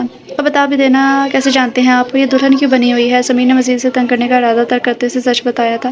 بیٹا جی، یہی تو ہے تمہاری دلہن ہما، اسی کے ساتھ ہی تو منگنی کی ہے تمہاری، اور یہ منگنی کی پکس ہے، سمیر نے مسکراتے ہوئے بتایا تھا۔ سچ بھیا؟ سمر نے خوشی سے جھولتے ہوئے سمیر سے یقین دہانی چاہی تھی۔ بالکل سچ، آئی لو یو بھیا۔ سمر اپنے بھائی کے گلے لگ گیا تھا۔ لو یو ٹو بیٹا۔ اچھا چلو اب بتاؤ، پیار ہو گیا ہے نا؟ میرے چھوٹے بھائی کو دیکھ کر جھوٹ مت بولنا، میں سمجھ سکتا ہوں تو پیار کی فیلنگ۔ جی بھیا، آپ سچ سمجھے، سمر نے اعتراف کیا تھا۔ اللہ پاک خوشیاں دے میرے بھائی کو، سمیر نے دعا دی اور کمرے سے باہر نکل گیا۔ لیڈیز مال آ چکا ہے۔ شارک نے انابیہ اور معروف کو بتایا، جو دنیا جہاں سے بے خبر باتوں میں مصروف تھی۔ اچھا، سچ میں پتہ ہی نہیں چلا، انابیہ نے گاڑی سے نکلتے ہوئے کہا۔ اوکے، آپ لوگ شاپنگ کرو، میں اپنے شوز دیکھ لوں۔ ٹھیک ہے، تم دیکھ لو، ہم بھی شاپنگ کر کے آتی ہیں۔ دونوں مال میں گھس گئی تھی۔ عروا نے 2-3 ڈریس پسند کی۔ جب احد پیمنٹ کرنے لگا تب یاد آیا کہ اس کا والٹ تو گاڑی میں ہی رہ گیا ہے۔ عروا، میرے والٹ گاڑی میں رہ گیا ہے، میں لے کر آتا ہوں۔ اوکے بھیا، میں فرسٹ فلور پر سینڈل دیکھ رہی ہوں، آپ پیمنٹ کر کے میرے ڈریس لے آئیے گا۔ ٹھیک ہے، تم چلیے، میں آتا ہوں۔ آنی یار، اتنی زیادہ شاپنگ؟ معروف نے ہاتھوں میں پکڑے شاپنگ بیگ کی طرف اشارہ کرتے ہوئے کہا تھا۔ یار، مجھ سے شاپنگ بیگ اٹھا کر اوپر نہیں جایا جائے گا، تم ایسا کرو، سب گاڑی میں رکھاؤ، پھر اوپر چلتے ہیں۔ معروف نے نابیہ کو کہا۔ ہاں ٹھیک کہہ رہی ہو تم، میں رکھ کر آتی ہوں، تم چلو۔ نابیہ نے کہتی ہوئی گاڑی کی جانب بڑھ گئی تھی۔ عروا شاپ میں انٹر ہونے لگی تھی کہ شارک اور عروا کی ہلکی سی ٹکرار ہوئی تھی۔ ارے میڈم صاحبہ، سنبھل کر، شارک نے کہا اور عروا سے دیکھ کر مسکرا دی تھی۔ ارے یہ سچ میں آپ ہی ہیں کہ میں جاگتی ہوئی آنکھوں سے خواب دیکھ رہا ہوں؟ نہیں شارک، میں عروا ہی ہوں، عروا نے ایسے کہا جیسے شارک کو سچ میں یقین دلانے کر رہی ہو۔ شارک کو اس کے انداز پر ہنسی آئی تھی۔ اچھا یہ بتائیں، ادھر کیسے؟ وہ میں بھیا کے ساتھ شاپنگ کرنے آئی تھی۔ اچھا، صالح صاحب کدھر ہیں؟ شارک نے سرگوشی میں کہا تو عروا صحیح سے سمجھ نہیں سکی تھی۔ جی کیا کہا آپ نے؟ میرا مطلب ہے آپ کے بھیا کدھر ہے؟ وہ گاڑی میں کچھ بھول گئے تھے، وہ لینے گئے ہیں۔ اور آپ؟ عروا نے بھی پوچھا۔ میں بھی آپ ہی کے ساتھ آیا ہوں، وہ اپنی فرینڈ کے ساتھ شاپنگ کر رہی ہیں اور میں ادھر اپنے لیے دیکھنے آ گیا۔ چلے شارک، میں چلتی ہوں، اللہ حافظ۔ انابیہ شاپنگ بیگ رکھ کر واپس مال میں جا رہی تھی کہ احد مال سے باہر نکلتا نظر آیا تھا۔ نابیہ سوئمنگ پول کے ساتھ سے گزر رہی تھی کہ ساتھ سے گزرتے احد کی بازو لگنے سے نابیہ پول میں جا گری، اور احد پہلے ہی نابیہ کو آتے دیکھ چکا تھا۔ کھڑا ہو کر ہنسنے لگا تھا۔ نابیہ کا سردی سے برا حال ہو رہا تھا، اوپر سے پول کا ٹھنڈا پانی، اور نابیہ کو سوئمنگ بھی نہیں آتی تھی۔ احد کے بچے، مجھے باہر نکالو، نابیہ نے التجا ہی لہجے میں کہا تو احد کو اس پر ترس آ گیا۔ پول کے پاس کے پائپ کو پکڑ کر نیچے جھکا اور نابیہ کو ہاتھ سے پکڑ کر باہر نکالنا چاہا، لیکن نابیہ نے احد کو کھینچ کر پول میں گرا لیا تھا۔ یہ کیا کیا تم نے پاگل لڑکی؟ احد نے پیشانی پر لاتا دانت بل ڈالے پوچھا تھا۔ مجھ پر ہنسے تھے نا، یہ اس کی سزا ہے۔ نابیہ یہ بھول چکی تھی کہ اسے تو سوئمنگ آتی ہی نہیں ہے، اور باہر کیسے جائے گی؟ اب مرو سردی میں، احد کہہ کر باہر نکل گیا تھا۔ احد کو باہر نکلتا دیکھ کر نابیہ کو مزید سردی لگنے لگی۔ سر پلیز مجھے بھی باہر نکالیں، نابیہ نے منت بھرے لہجے میں کہا، لیکن احد اسے گھوڑے سے نوازتا چلا گیا تھا۔ شارک نے آ کر نابیہ کو باہر نکالا۔ نابیہ کے کپڑے گیلے ہو چکے تھے، اس لیے اس نے باقی کی شاپنگ آن لائن کرنے کا فیصلہ کیا اور گھر آ گئی تھی۔ یونی کے اسٹوڈنٹس سب پروفیسر ٹرپ کے لیے تیار کھڑے تھے۔ نابیہ، معروف، احد، ارشد، دانیہ، سب لوگ بس میں سوار ہو چکے تھے۔ وادی نیلم آنے ہی والی تھی۔ یونی ٹرپ میں وادی نیلم بھی شامل تھی۔ اس کے بعد ٹرپ آگے بڑھنا تھا۔ احد یار، میں آئی ایم ان لو پر کس سے؟ احد نے حاشر سے پوچھا۔ معروف سے۔ وٹ؟ وہ تیری اسٹوڈنٹ ہے؟ ہاں وہی معروف۔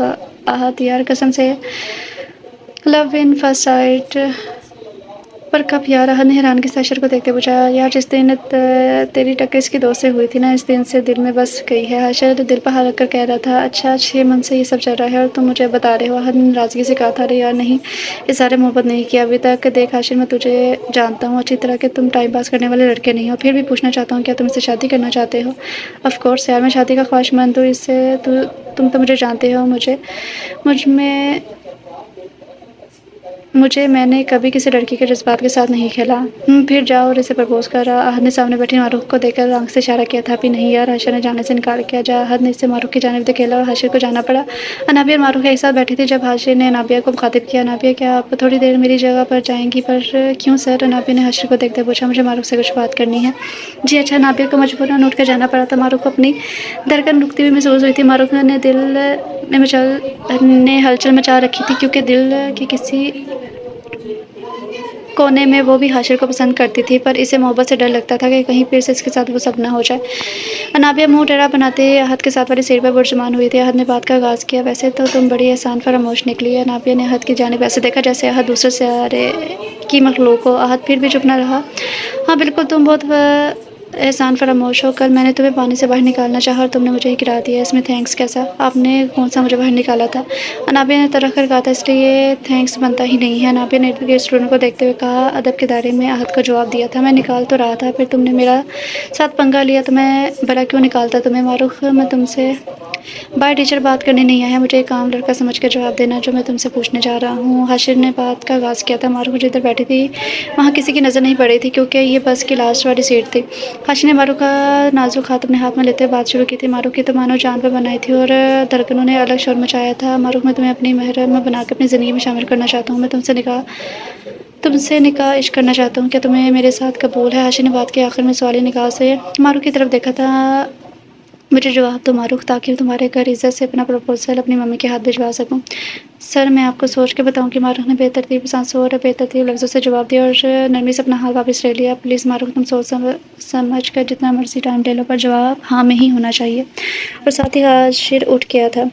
ویسے نابیہ، تمہیں پتہ ہے کیا میرا دوست تمہاری دوست سے کیا بات کرنے گیا ہے؟ نہیں تو؟ وہ اسے پرپوز کرنے گیا ہے، احد نے انکشاف کیا تھا۔ وٹ؟ نابیہ نے حیرانگی سے کہا تھا۔ اتنے میں حاشر آتا دکھائی دیا تو نابیہ بغیر کچھ کہے ادھر سے اٹھ کر اپنی سیٹ پر چلی گئی تھی۔ وہ بھی 10 منٹ ہی گزرے تھے کہ وادی نیلا میں سیر کرتے ہوئے کہ شدید برف باری شروع ہو چکی تھی۔ سب اسٹوڈنٹ نے قریبی ریسٹورینٹ کا رخ کیا تھا جو یہاں کے بڑے ریسٹورینٹ میں سے ایک تھا۔ کافی دیر برف باری ہوتی رہی تھی جس وجہ سے اسے اب راستے بند ہو چکے تھے، اس لیے اب ٹرپ کا آگے بڑھنا ناممکن ہو چکا تھا۔ اس لیے یونیورسٹی انتظامیہ نے سب کے رومز بک کروائے تھے ہوٹل میں ہی، کیونکہ اب رات کا اندھیرا بھی آہستہ آہستہ پھیل رہا تھا، اس لیے انتظامیہ نے ادھر ہی رکنا مناسب سمجھا تھا۔ اب مکمل طور پر رات پھیل چکی تھی۔ نابیہ سردی سے بچنے کے لیے تیار تھی۔ معروف نے اس کی تیاری دیکھ کر سوالیہ نگاہ ڈالی تھی۔ یار مجھے نہ باہر جانا ہے وادی کی سیر کو۔ نابیہ نے اپنے اونی کوٹ کے بٹن بند کرتے ہوئے کہا تھا۔ کیا تم پاگل ہو گئی ہو؟ معروف نے بلینکٹ کو مزید اپنے گرد لپیٹتے ہوئے کہا تھا۔ نہیں، پر مجھے جانا ہے۔ تمہیں اسی لیے کہا نہیں ساتھ چلنے کا کیونکہ تم نے انکار ہی کرنا تھا، پر آنی آ رہی تھی سردی میں باہر، اور اگر یونین انتظامیہ کو پتہ چل گیا تو؟ معروف نے فکر مندی سے سوچا تھا۔ یار تم آرام سے سو جاؤ، کچھ نہیں ہوتا۔ وہ کون بتائے گا انتظامیہ کو؟ اور نابیہ باہر نکل گئی تھی بغیر معروف کی بات سنے۔ اور ہیلو کدھر چلے؟ حاشر نے احد کو باہر جاتے ہوئے دیکھا۔ تو یار کچھ کھانے کو بھوک لگی ہے تو کھانے کے وقت کیوں نہیں کھایا؟ حاشر نے کہا۔ حاشر یار میرے ساتھ چلنا ہے تو چل ورنہ لیکچر نہ دے، میں تو نہیں چاہ رہا تو جا۔ حاشر نے بلینکٹ سر تک کرتے ہوئے فیصلہ سنایا تھا۔ تو ہاں مر یہاں پر۔ وہ پیر بڑھتا ہوا باہر نکل گیا تھا۔ نابیہ چلتے چلتے بہت دور نکل آئی تھی، ہوٹل سے بہت دور۔ احد کھانے کے گھر سے قریبی ریسٹورینٹ میں گیا تھا، پر اس وقت برف باری کی وجہ سے سب بند تھے۔ احد کافی آگے نکل آیا تھا تب ایک ریسٹورینٹ کھلا نظر آیا تھا۔ احد نے جو کھانا تھا کھایا اور اٹھ کر جانے لگا۔ نابیہ کو جب احساس ہوا کہ بہت دور نکل آئی ہے، اب واپس جا رہی تھی کہ اسے اپنے پیچھے سے آواز سنائی دی تھی۔ ہیلو بیبیز، کہاں جا رہی ہو؟ اکیلی اس وقت؟ اگر کہو تو ہم چھوڑ دیں تمہیں؟ نابیہ نے جب پیچھے مڑ کر دیکھا تو 10-12 لڑکے جو ڈرنک کیے ہوئے تھے اور ایک دونوں نے تو بوتل بھی ہاتھ میں اٹھائی ہوئی تھی۔ ناپے نے ہمت کر کے کہا تمہیں کیا لگے اپنے کام سے کام رکھو۔ تیز تیز قدم اٹھانے لگی۔ ہاں ہمیں کیا لگے یارو، ہم نے تو آج انجوائے ہی کرنا ہے، پکڑو سالی کو۔ ان میں سے ایک نے کہا۔ تھوڑی دیر بعد ہی ناپے ان کے ساتھ لگ چکی تھی۔ پلیز مجھے جانے دو چھوڑو مجھے، ناپے نے زور سے چیخ ماری تھی۔ احد چاہ رہا تھا اسے کسی لڑکی کی چیخنے کی آواز آئی تھی۔ احد نے جب اپنے لیفٹ طرف دیکھا، اسے ناپے کی نظر آئی تھی۔ دو لڑکے اسے پکڑ کر لے کر جا رہے تھے۔ ارے یہ کمبخت لڑکی اتنی رات کو یہاں کیا کر رہی ہے، اور یہ ان لوگوں کے ساتھ ہاتھ کیسے لگ گئی؟ پر تمہیں کیا احد، شاہ جہاں ہے اچھا ہے نا، تمہارا بدلہ بھی ایسے ہی پورا ہو جائے گا۔ احد نے ناپیہ کی پہچان کر کے کہا۔ دوبارہ چل پڑا۔ ناپیہ احد کو دیکھ چکی تھی، اور جب اس نے اسے جاتے ہوئے دیکھا تو اس میں سچ میں پریشانی ہونے لگی تھی۔ پتہ نہیں کیوں اسے لگتا تھا کہ احد اسے ضرور بچا لے گا، پر اس نے اسے جاتے ہوئے دیکھا تو اسے آواز لگائی تھی۔ پلیز ہیلپ می احد۔ احد تمہیں اس کی مدد کرنی چاہیے، بے شک اس نے تمہارے ساتھ غلط کیا، لیکن اس وقت وہ مصیبت میں ہے۔ احد بھاگ کر ناپے تک پہنچا۔ وہ ایک منٹ میں فیصلہ کر چکا تھا کہ اسے ناپے کی حفاظت کرنی ہے۔ لڑکی کو چھوڑ دو، احد نے لڑکوں سے کہا تھا۔ کیوں ہیرو تیری بیوی ہے کیا؟ ایک لڑکے نے شراب سے جھولتے ہوئے کہا تھا۔ میری جو بھی ہے، لڑکی کو چھوڑ دو، احد نے دوبارہ کہا تھا۔ او ہیرو، یہ ہیرو گیری کہیں اور جا کر دکھا، نکل یہاں سے۔ احد نے ایک پنچ اس کے منہ پر دے مارا، تب چار پانچ لڑکوں نے احد کو پکڑ لیا۔ ایک لڑکے نے آگے بڑھا اور ہاتھ میں پکی شراب کی بوتل پکڑ کر احد کے منہ میں ڈیرنی شروع کی تھی۔ احد زور زور سے کھانسنے لگا تھا، اپنی پوری قوت لگا رہا تھا، لیکن وہ پانچ لڑکے بہت طاقتور تھے، اور تھے بھی پانچ، اور ایک پانچ کا کیا مقابلہ۔ اب دوسری بوتل بھی وہ احد کے منہ میں ڈال رہا تھا۔ احد نے بہت کم کبھی ڈرنک کی تھی، اور اسے چربی بہت جلدی جاتی تھی، اس لیے وہ پیتا ہی نہیں تھا۔ احد نے دل میں سوچا ایسے تو وہ کچھ نہیں کر سکتا۔ اسے فوراً یاد آیا کہ اس کی بیلٹ میں پستول بھی رکھی ہوئی ہے۔ پلیز میری بات سنو، احد نے کہا۔ نہ تو بہت ہیرو بن رہا تھا نا، نکل کے تیری ہیرو گیری، تم لوگوں کو جو بھی کرنا ہے کرو اس لڑکی کے ساتھ، پر مجھے جانے دو۔ ہاں ہاں بیٹا، اب تو تمہیں جان سے ہی ہاتھ دھو کر جانے دیں گے۔ کاشف یار، جانے دے اس لڑکے کو، کیوں موڈ خراب کر رہا ہے؟ اس لڑکے نے خیانت سے ناپیہ کو دیکھتے ہوئے کہا تھا۔ احد کو نہ جانے کیا ہوا اس لڑکے کا ناپیہ کو یوں دیکھنا بہت برا لگا تھا۔ چاچا تجھے چھوڑ رہے ہیں، اس لڑکے نے احد کو زور سے دھکا دیا۔ خود ناپیہ کو لے کر چل پڑے تھے۔ احد نے بجلی کی تیز سے پستول نکالی اور اس لڑکی کی ٹانگ پر گولی ماری، جس نے ناپیہ کو خیانت سے دیکھا تھا۔ خبردار لڑکی کو چھوڑو۔ احد نے ایک اور گولی فضا میں چلائی تھی۔ پستول دیکھ کر سب کو سانپ سونپ لیا تھا، اور کچھ کسر ان کے زخمی ساتھی نے پوری کر دی تھی، اس لیے ناپیہ کو فوراً چھوڑ دیا تھا۔ ایک منٹ کے اندر یہاں سے بھاگ جاؤ، ورنہ کسی کو نہیں چھوڑوں گا۔ احد نے پستول دوبارہ سے انہیں دکھاتے ہوئے کہا تھا۔ تو سب وہاں سے ایسے بھاگے جیسے گدھے کے سر سے سینگ۔ اب احد کو اپنا سر گھومتا ہوا محسوس ہو رہا تھا، کیونکہ شراب کا اثر ہو رہا تھا۔ احد بہت شکریہ تمہارا۔ احد ناپیہ کا ہاتھ احد کا ہاتھ پکڑ کر شکریہ ادا کر رہی تھی، پر احد کو تو کچھ اور ہی ہو رہا تھا۔ ناپیہ کا دوپٹہ اور کوٹ بھاگ دوڑ میں گر گیا تھا۔ ناپیہ کی سفید چھوٹی سی قمیض اور بلیک پینٹ اور بغیر دوپٹے کے ناپیہ احد کو دیوانہ بنا رہی تھی۔ یہاں تو یہ شراب کا اثر تھا، یہاں پھر احد کو ناپیہ سے پیار ہونے لگا تھا۔ یہ سب تھوڑی دیر میں ہی آپ سب کو پتہ چل جائے گا۔ ناپیہ، مجھے اس ہاسپٹل میں لے چلو، میری طبیعت خراب ہو رہی ہے، میں اپنے ہوٹل تک پہنچ نہ پاؤں گا، اور جلدی کرو، میں اگر ادھر بے ہوش ہو گیا تو ان گنڈوں کا کیا بھروسہ پھر سے تمہیں اٹھا کر نہ لے جائیں۔ احد نے اس انداز میں کہا کہ ناپیہ کو احد کی بات ماننی پڑی تھی۔ ناپیہ احد کو تھام کر روم تک لائی تھی اور بیڈ پر لٹا دیا تھا۔ تھوڑی ہی دیر گزری تھی کہ ناپیہ نے احد کو کہا۔ احد، مجھے اپنے ہوٹل جانا ہے، پلیز مجھے لے جاؤ۔ وہ خود سے بہت ڈری ہوئی تھی، اس لیے اکیلی جانا نہیں چاہتی تھی۔ احد نے بند آنکھیں کھول کر ناپیہ کو دیکھا، اور احد کو یہ ہوش نہیں تھا کہ ناپیہ کون ہے، اسے بس ناپیہ ایک لڑکی نظر آ رہی تھی۔ احد لڑکھڑاتے قدموں سے بیڈ سے اٹھا تو ناپیہ سمجھی کہ وہ اسے ہوٹل لے کر جا رہا ہے، پر یہ کہ احد نے اٹھ کر روم کا ڈور لاک کر دیا تھا اور ناپیہ کو بازو سے پکڑ کر اپنے سینے سے لگایا۔ احد، کیا کر رہے ہو تم؟ پیچھے ہٹو۔ پر ناپیہ اپنے آپ کو احد کی گرفت سے آزاد نہیں کروا پائی تھی۔ احد نے ناپیہ کو بیڈ پر دھکا دیا، اس پر مکمل جھک گیا تھا۔ وہ اس وقت ہوش میں نہیں تھا، پر جب اسے ہوش آتا تب تک بہت دیر ہو چکی تھی۔ عروبہ جاذب شاہ کے ساتھ فرنٹ سیٹ پر برجمان تھی۔ عروبہ اور جاذب شاہ کو گاؤں کے لیے نکلتے دن کا وقت ہو چکا تھا۔ گاؤں میں 15 سال کے بعد کافی تبدیلی آ چکی تھی۔ اسکول، کالج، یونیورسٹی، کپڑے کی چھوٹی موٹی دکانیں، اب گاؤں تھوڑی بہت شہر کی شکل اختیار کر گیا تھا۔ مجیب شاہ نے اپنے ڈیرے پر بھینسوں کا ڈیری فارم بنا لیا تھا، جن کا دودھ پورے گاؤں میں سپلائی کیا جاتا تھا، پر جو دودھ لیتا تھا انہیں اور جگہ سے مہنگا پڑتا تھا، لیکن لوگوں کو مجبوراً لینا پڑتا تھا، کیونکہ گاؤں میں بھینس کا خالص دودھ کہیں دستیاب نہیں تھا۔ اس کے علاوہ گھوڑوں کی ایک بڑی تعداد تھی۔ مجیب شاہ کے ڈیرے پر گھوڑوں کی جو نسل بھی مانگی جاتی تھی، مجیب شاہ کے ڈیرے پر موجود تھی۔ عروبہ اور جاذب شاہ گاؤں کی حدود میں داخل ہوئے۔ عروبہ کا پورا دھیان سامنے تھا کہ سامنے سے آتے بلیک پراڈو پر نظر چکی تھی، کیونکہ وہ گاڑی اور گاڑی والے دونوں کو پہچان چکی تھی۔ بلیک پراڈو والا شاید ہوا کے گھوڑے پر سوار تھا، جو تیزی کے ساتھ نکل گیا تھا، لیکن عروبہ کی نظر سے بچ نہیں پایا۔ اس نے عروبہ کو نہیں دیکھا تھا، لیکن عروبہ نے اسے دیکھ لیا اور پہچان لیا تھا۔ شارک، ہمارے گاؤں کیسے؟ اور وہ ادھر کس کے گھر مہمان ہیں یا گھومنے پھرنے آئے تھے؟ عروا کے دماغ میں بہت سے سوال چل رہے تھے، میں کن سوچوں میں پڑ گئی ہوں؟ عروا نے اپنے دل میں سوچا تھا۔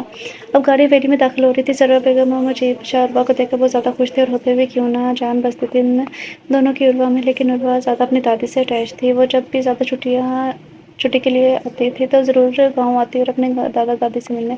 ارے ہماری ڈاکٹر صاحبہ آئی ہیں، سرور بیگم نے پیار سے کہا۔ عروا باری باری دونوں سے ملی تھی اور اب صوفے پر برجمان سارے دیگر لوازمات سے انصاف کر رہے تھے۔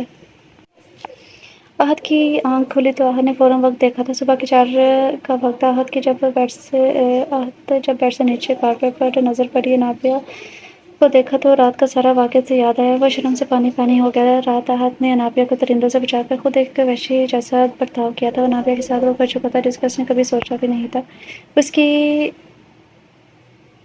وہ اس کی عزت مٹی میں ملا چکا تھا، لیکن وہ ہوش میں نہیں تھا۔ رات کو اسے ان کبوتروں نے حرام چیز پلائی تھی، بھلا وہ کیسے ہوش میں رہتا؟ لیکن اب جب اسے نابیہ کو دیکھ کر یاد آیا کہ وہ کیا گھناؤنا کام رات کو نشے کی حالت میں کر چکا ہے تو اسے اپنے آپ سے گھن آنے لگی تھی۔ ٹوٹی بکھری اجڑی نابیہ جو کہ بیٹھے بیٹھے سو چکی تھی، احد کی نظر اس کی حالت پر پڑی تو احد کے آنکھ سے آنسو نکل آئے، کیونکہ اس کی بگڑی حالت کا ذمہ دار صرف اور صرف وہ تھا۔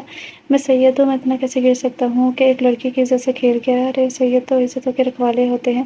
احد شاہ تم سے یہ کیا گناہ کبیرہ سرزد ہو گیا جس کی کوئی تلافی نہیں ہے؟ نہیں نہیں، احد نے ہاتھ کا مکہ بنا کر سامنے شیشے پر دے مارا تھا۔ احد کا خط خون سے بھر گیا تھا۔ ہاں ایک طریقہ ہے۔ اچانک احد کے سنوتے دماغ میں فوراً خیال آیا تھا۔ احد کو جیسے کچھ یاد آیا۔ میں اس گناہ کو مٹا تو نہیں سکتا پر کم کرنے کی کوشش کروں گا۔ میں نابیہ سے نکاح کروں گا، اس طرح شاید مجھے کچھ سکون مل سکے۔ وہ اپنے آپ سے سوال کر رہا تھا۔ نابیہ! احد نے اسے پکارا تو نابیہ نے آنکھیں کھول کر دیکھا تو اٹھو اپنے ہوٹل چلو۔ نابیہ ایک جھٹکے سے اٹھی اور احد کا گریبان پکڑ لیا تھا۔ برباد کر دیا تم نے مجھے، ان لوگوں سے بچا کر خود کی آگ بجھا لی۔ ارے میں نے ایک تھپڑ ہی مارا تھا، تمہیں 10 تھپڑ مار لیتے پر ایسے مجھے بے آبرو تو نہ کرتے۔ نابیہ رونے لگی تھی۔ نابیہ پلیز، میں ہوش میں نہیں تھا، یقین مانو میں نے کچھ بھی جان بوجھ کر نہیں کیا۔ احد نے نابیہ کے دونوں ہاتھ پکڑ کر کہا تھا تم نے جیسے بھی کیا میں تو برباد ہوگی نا، میرا دامن تو داغدار ہو چکا ہے نا۔ نابیہ زمین پر بیٹھ کر رونے لگی تھی۔ نابیہ میں تم سے نکاح کرنے کے لیے تیار ہوں، مجھ سے نکاح کر لو، شاید میرا گناہ کچھ کم ہو جائے۔ احد نے نابیہ کو سامنے کھڑا کرتے ہوئے کہا تھا۔ بکواس بند کرو احد۔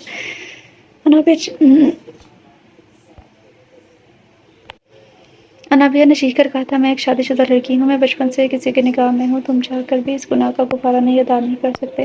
نابیہ اپنی پھٹی قمیض کو بار بار اوپر کر رہی تھی، لیکن وہ پھٹی ہونے کی وجہ سے پر ایسی ہو جاتی تھی۔ احد اس کی پریشانی سمجھ کر اس کی طرف اپنا کول بڑھایا جسے نابیہ نے بغیر کچھ کہے لے لیا اور باہر نکل کر اپنے ہوٹل کا رخ کیا تھا۔ احد بھی اس کے ساتھ ساتھ جا رہا تھا۔ ابھی مکمل اندھیرا تھا، اس لیے کوئی بھی باہر نہیں تھا۔ نابیہ اور احد دونوں ہوٹل پہنچے تھے۔ نابیہ بغیر احد کے اندر داخل ہوئی۔ خدا کا شکر تھا کہ معروف جاگ نہیں رہی تھی، ورنہ نابیہ کی حالت دیکھ کر ضرور سمجھ جاتی کہ مسئلہ کیا ہے۔ نابیہ جلدی سے واش روم بھاگ گئی تھی۔ نابیہ نے شاور کھولا، کپڑے پہنے ہوئے ہی شاور کے نیچے کھڑی ہو گئی تھی۔ وہ شاور کے نیچے کھڑی آنسو بہا رہی تھی اور پانی میں اس کے آنسو بہہ رہے تھے۔ کافی دیر شاور لیتی رہی، جیسے اپنے جسم پر لگے داغ مٹانا چاہ رہی۔ اس کے بعد نابیہ نے گرم کپڑے پہنے اور بال خشک کر کے اس نے نماز ادا کی اور رو رو کر ناکردہ گناہ کی معافی اپنے رب سے مانگنے لگی تھی۔ 9 دن ہو گئے تھے ٹرپ کو، کل یونٹ ٹرپ نے واپس جانا تھا۔ ان 9 دنوں میں نابیہ نے چپ سادھ لی تھی۔ ساری ٹرپ میں بھی وہ خاموش رہی تھی۔ گمسم سی معروف کے پوچھنے پر اس نے کہا کہ کچھ طبیعت ٹھیک نہیں ہے۔ احد کو بہت دکھ ہو رہا تھا، اس نے جانے انجانے میں نابیہ کے ساتھ بہت زیادہ غلط کیا تھا، لیکن احد بھی کیا کرتا؟ نابیہ کسی طور پر مان ہی نہیں رہی تھی نکاح کے لیے۔ میں شادی شدہ ہوں، بچپن سے کسی کے نکاح میں ہوں، منقوہ ہوں میں کسی کی۔ احد کا بھی تو نکاح ہو چکا تھا بچپن میں۔ احد کو نابیہ کی بات نے 15 سال پیچھے لا کر کھڑا کر دیا تھا، جب اس کا نکاح پانی کے تحت ایک 8 سالہ بچی کے ساتھ ہوا تھا۔ پھر کچھ عرصے بعد احد کی منقوہ کو اس کی دادی سے لے کر اس کے چھوٹے بھائی کو ساتھ لے کر بھاگ گئی تھی۔ اس کے دن کے بعد اسے کچھ پتہ نہیں چلا۔ شارک ہاسٹل جانے کی تیاری کر رہا تھا۔ اس کے بیڈ پر اس کے سارے کپڑے بکھرے پڑے تھے۔ شارک جلدی جلدی اپنا بیگ میں کپڑے ڈال رہا تھا۔ ایسے میں شارک کے کپڑوں میں سارا کی پڑی چیزیں، چنری جو کہ شارک اٹھا کر لایا تھا لیکن واپس رکھنا بھول گیا تھا، جلدی جلدی کپڑے ڈالنے کی شکل میں ساتھ زارا کی چنری بھی لے آیا تھا۔ شارک باہر آیا اور اپنا بیگ گاڑی میں رکھا، ساتھ ہی شارک کا فون بج اٹھا تھا۔ ہیلو سمر، میں بس نکل رہا ہوں گھر سے۔ اوکے، تم مجھے اسلام آباد اسٹاپ پر ملنا، میں ادھر ہی تمہیں پک کروں گا۔ فون رکھ کر شارک گاڑی میں بیٹھ کر نکل گیا۔ احد کا ضمیر اسے بار بار ملامت کر رہا تھا اور احد چاہ کر بھی کچھ کر نہیں پا رہا تھا۔ آخر کر بھی کیا سکتا تھا؟ نکاح ہوا ہے نابیہ کا، اب میں کیا کروں؟ کیسے کروں اس گناہ کا بوجھ کم؟ کیا طریقہ ہوگا کہ نابیہ کی عزت بھی واپس آ جائے اور میرے گناہ کا بھی بوجھ کل کا ہو جائے ایسا تو ناممکن سا لگتا ہے۔ احد نے پریشانی سے اپنی پیشانی مس لی تھی۔ آج کل نابیہ یونین میں نہیں آ رہی تھی جب سے ٹرپ واپس آیا تھا۔ اگر ایسا ہو جائے تو بات بن سکتی ہے۔ احد کے دماغ میں جیسے کوئی دھماکہ ہوا تھا۔ اگر وہ انسان نابیہ کو طلاق دے دے جس کی وہ منقوہ ہے تو میں نابیہ سے نکاح کر سکتا ہوں، لیکن وہ میرے کہنے پر کیوں طلاق دے گا نابیہ کو؟ اور ایسے تو نابیہ کی بدنامی ہوگی اور بھی خطرہ ہے۔ احد نے ہاتھ کا مکہ بنا کر زور سے دیوار پر مارا تھا۔ سوچ سوچ کے تھک چکا تھا لیکن کوئی حل نہیں مل رہا تھا۔ مجھے حاشر سے ڈسکس کرنا چاہیے اس مسئلے کو، احد نے سوچا۔ ساتھ ہی فون نکال کر نمبر ملایا تھا۔ حاشر کہاں ہو تم؟ یونین میں؟ کیوں خیریت؟ حاشر نے پوچھا کیونکہ 2 دن سے احد یونین نہیں آ رہا تھا، اسے بخار تھا۔ تو یونین کے بعد مجھے پارک میں مل، کچھ بات کرنی ہے تم سے۔ ارے نہیں نہیں یار، حاشر نے جلدی سے کہا تھا۔ کیا مطلب؟ احد کو حاشر کے نہ کرنے پر غصہ آیا تھا۔ یار میرا مطلب ہے مجھے یونین کے بعد ملنا ہے کسی سے، تم سے نہیں مل سکتا۔ حاشر اپنے سر پر ہاتھ پھیرتے ہوئے کہا تھا کس سے؟ کون مجھ سے بھی زیادہ ضروری ہے تیرے لیے؟ احد نے ایک سوال کیا تھا۔ احد یار اور کوئی نہیں، میں نے ماہی سے ملنے کا کہا ہے۔ ماہی کون؟ ماہی معروف یار، حاشر نے چڑھ کر کہا تھا۔ اوکے تو مل بھابھی سے، لیکن رات کا کھانا میرے گھر پر۔ اوکے احد نے ساتھ ہی شرط رکھی تھی۔ اوکے اوکے حاشر نے کہہ کر کال بند کر دی۔ جناب پارک میں اکا دکا لوگ تھے کیونکہ دن کا وقت تھا۔ معروف ابایا میں تھی۔ حاشر اسے دور سے پہچان گیا تھا۔ معروف آ کر رکی۔ السلام علیکم سر۔ وعلیکم السلام۔ بیٹھو معروف بینچ پر بیٹھ گئی تو حاشر بھی بیٹھ گیا اس کے سے کچھ فاصلے پر۔ معروف تم میری وجہ سے پریشان ہو نا، اس لیے تم نوٹس نہیں بنا سکی؟ جی سر۔ معروف نے سر گردن میں اس بات میں ہلائی تھی۔ معروف ایک بات، کلاس کے علاوہ مجھے آئندہ سر مت کہنا تو میں تم سے ناراض ہو جانا ہے۔ ایک بار مجھے ہاں کر دو میں تمہاری زندگی سے پریشانی نام کا لفظ ختم کر دوں گا انشاءاللہ۔ حاشر نے محبوب بات نظروں سے کہا تھا۔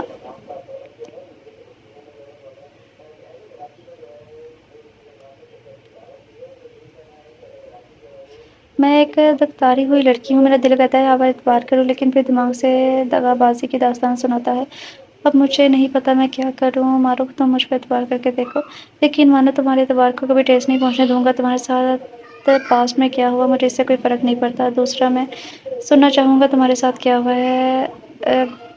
کیا ہوا؟ بشرط تم ایزیلی سنا سکو تو۔ سر۔ معروف کی آنکھیں بھر آئی تھیں۔ ماہی پلیز حاشر کہو مجھے۔ حاشر آج سے 5 سال پہلے جب میں 17 سال کی تھی میرا نکاح میرے دور کی کزن سے ہوا تھا۔ حاشر کے دل کو کچھ ہوا تھا جیسے اس کا دل کسی نے مٹھی میں جکڑ لیا ہو معروف کی شادی کا سن کر، لیکن وہ پھر بھی معروف کو اپنانا چاہتا تھا۔ اس کزن نے مجھے پرپوز کیا تھا اور مجھے کس کرنے کی کوشش کی، تب میں نے اس کے منہ پر تھپڑ دے مارا۔ اس کے بعد اس نے مکمل طور پر مجھ سے بات چیت ختم کر دی۔ میں دل ہی دل میں خوش تھی کہ شکر ہے جان چھوٹی، لیکن اس وقت میرے بابا کو بزنس میں اتنا لاس ہوا کہ اگر وہ بابا کی مدد نہ کرتا تو ہم سڑک پر آ جاتے۔ بابا بہت خوش تھے کہ اس نے بابا کا بزنس بچا لیا۔ اسی احسان کے بدلے میں اس نے بابا سے میرا رشتہ مانگ لیا، پھر ڈائریکٹ نکاح کا کہا۔ وہ بزنس کے حوالے سے بھی اسٹرانگ تھا اور فیملی میں سے بھی تھا، اس لیے بابا نے میرا نکاح اسے 2 ہفتے کے اندر اندر کر دیا تھا۔ معروف یہ کہہ کر رکی تھی پھر؟ حاشر نے بے تابی سے پوچھا تھا۔ معروف نے ٹھنڈی سانس لی تھی۔ پھر نکاح کے بعد فرقان کافی بے تکلف ہو گیا تھا، جو کہ مجھے بالکل پسند نہیں آیا تھا۔ نکاح کے 1 منتھ بعد ہی میرے ماما پاپا لاہور شادی میں گئے تھے۔ بھائی فاروق بھی ساتھ تھے۔ میں اس لیے نہیں گئی کیونکہ میرا دوسرے دن میٹرک کا بورڈ کا پیپر تھا۔ میرے گھر والوں کو کئی 20 منٹ ہی ہوئے تھے کہ فرقان ہمارے گھر آ گیا تھا۔ میں ٹی وی دیکھ رہی تھی کہ فرقان آئے، مجھے کہا کہ میرے روم میں چلو۔ میں نے منع کر دیا تو مجھے بازو سے گھسیٹ کر روم میں لے گئے تھے۔ روم میں لے جا کے مجھے بیڈ پر دھکا دیا اور بیڈ پر گر گئی تھی۔ تم نے مجھے تھپڑ مارا تھا نا، آج میں تمہیں بتاؤں گا کہ بے عزتی کیا ہوتی ہے۔ اسی نے اپنی شرٹ اتارتے ہوئے کہا تھا۔ شرم کرے فرقان، میں منقوہ ہوں آپ کی، اور آپ اپنی عزت کو غیروں کی طرح لوٹیں گے۔ ہاں منقوہ ہو، لیکن کچھ بھی کرنے سے پہلے اس کے بعد میں تمہیں طلاق دے دوں گا، پھر بیٹھی رہنا باپ کے گھر۔ فرقان نے کمینگی سے کہا تھا۔ میرا تو دل ہی دہل گیا تھا فرقان کا یہ روپ دیکھ کر۔ میں نے دروازے کی طرف بھاگنا چاہا لیکن اس نے مجھے پکڑ کر بیڈ پر پھینکا۔ میرے منہ سے دل خراش چیخ نکلی کیونکہ میرا سر سائڈ ٹیبل پر لگا تھا۔ میرے بابا شوگر کے لاسٹ اسٹیج پر تھے۔ ڈاکٹر کا کہنا تھا کہ میڈیسن ایک دن بھی چھوڑے گی تو بابا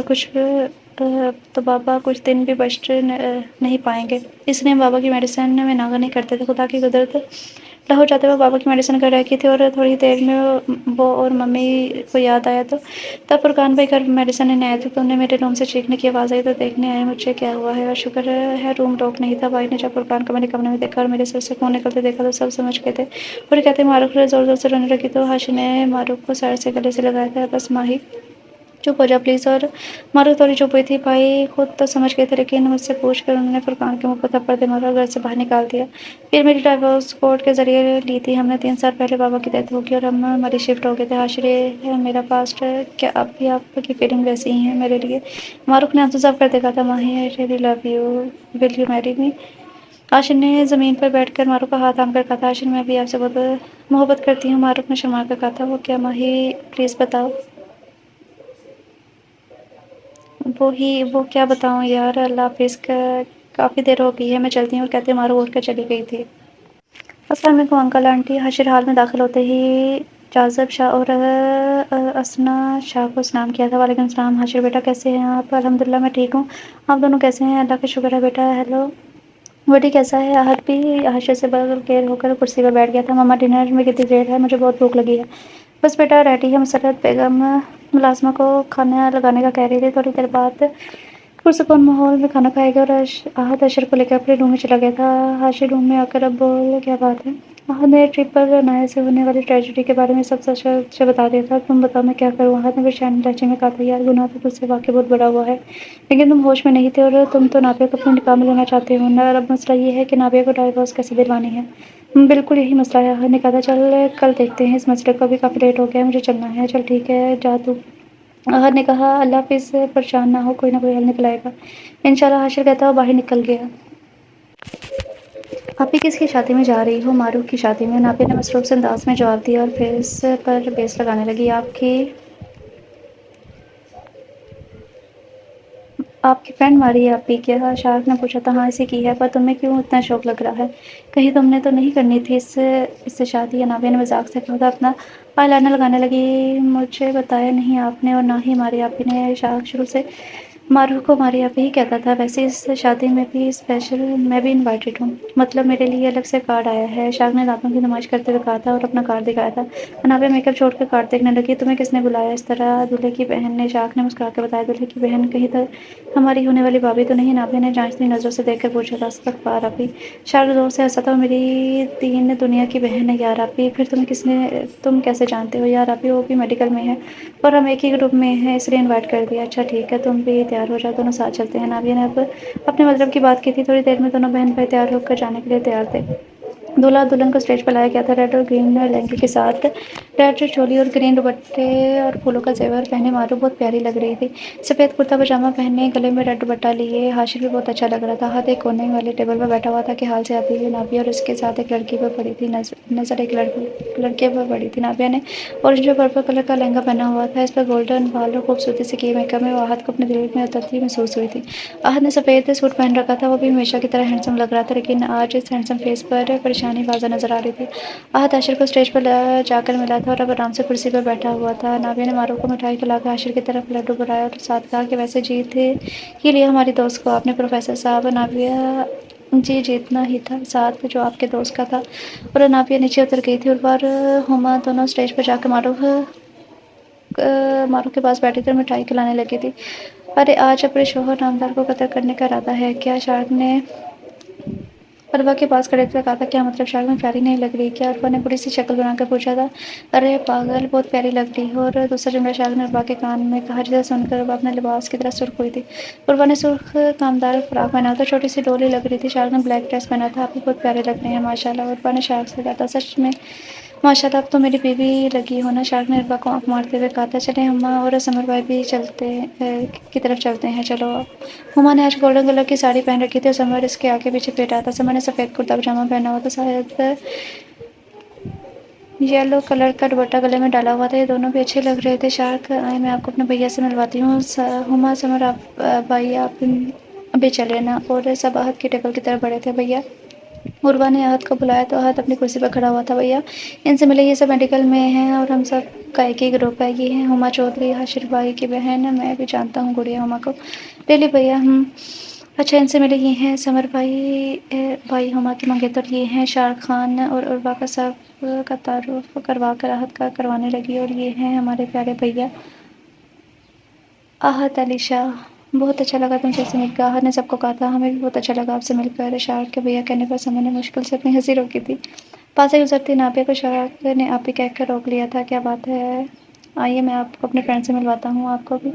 شارق اب نابیہ کو احد اور باقی سب سے کے پاس لے آیا تھا۔ آپی یہ ہیں عروا شاہ، یہ ہما چودھری، سمر ملک، اور یہ ہیں عروا کے بھیا احد شاہ، اور یہ ہیں میری آپی نابیہ خانم آنی۔ شارق نے نابیہ کے پیچھے سے دونوں کندھوں پر ہاتھ رکھ کر بتایا تھا۔ باقی سب تو ٹھیک ہے شارق، لیکن ان کو میں جانتی ہوں، احد شاہ کو، میرا مطلب ہے سر احد شاہ کو۔ احد شاہ کو یہ ہمارے لیکچرار ہیں۔ وہ ریلی آپ کے شارک کے ساتھ سب نے کہا تھا جی شارک میں بھی جانتا ہوں آپ کی کا بہت اچھے سے۔ احد نے بہت اچھے سے کہنے پر کسی نے غور نہیں کیا تھا۔ اب سب کھانے میں مصروف ہو گئے تھے۔ کھانا کھانے کے دوران پتہ نہیں کہاں سے نابیہ کے کھانے کی پلیٹ میں مچھر آ کر گرا تھا اور نابیہ سے دیکھ کر ہی وامٹنگ کرنے لگی تھی۔ احد کی نظر نابیہ پہ پڑی۔ اب اس سے ایک بات کا یقین سا ہو گیا تھا کہ اور بھی پچھتا رہا تھا۔ کچھ دیر بعد مہندی کا فنکشن ختم ہوا اور سب نے گھر جانے کی اجازت چاہی۔ عاشر سے اجازت ملتے ہی سب لوگ گھروں پر روانہ ہو گئے تھے۔ السلام علیکم۔ حاشر روم میں داخل ہوتے ہی بولا تھا۔ معروف نے گردن ہلا کے سلام کا جواب دیا۔ حاشر خاموشی سے بیڈ پر لیٹ گیا تھا اور معروف کی گود میں سر رکھا۔ ماہی میری جان کیسی ہو؟ حاشر نے لیٹتے ہی سوال کیا تھا۔ میں ٹھیک۔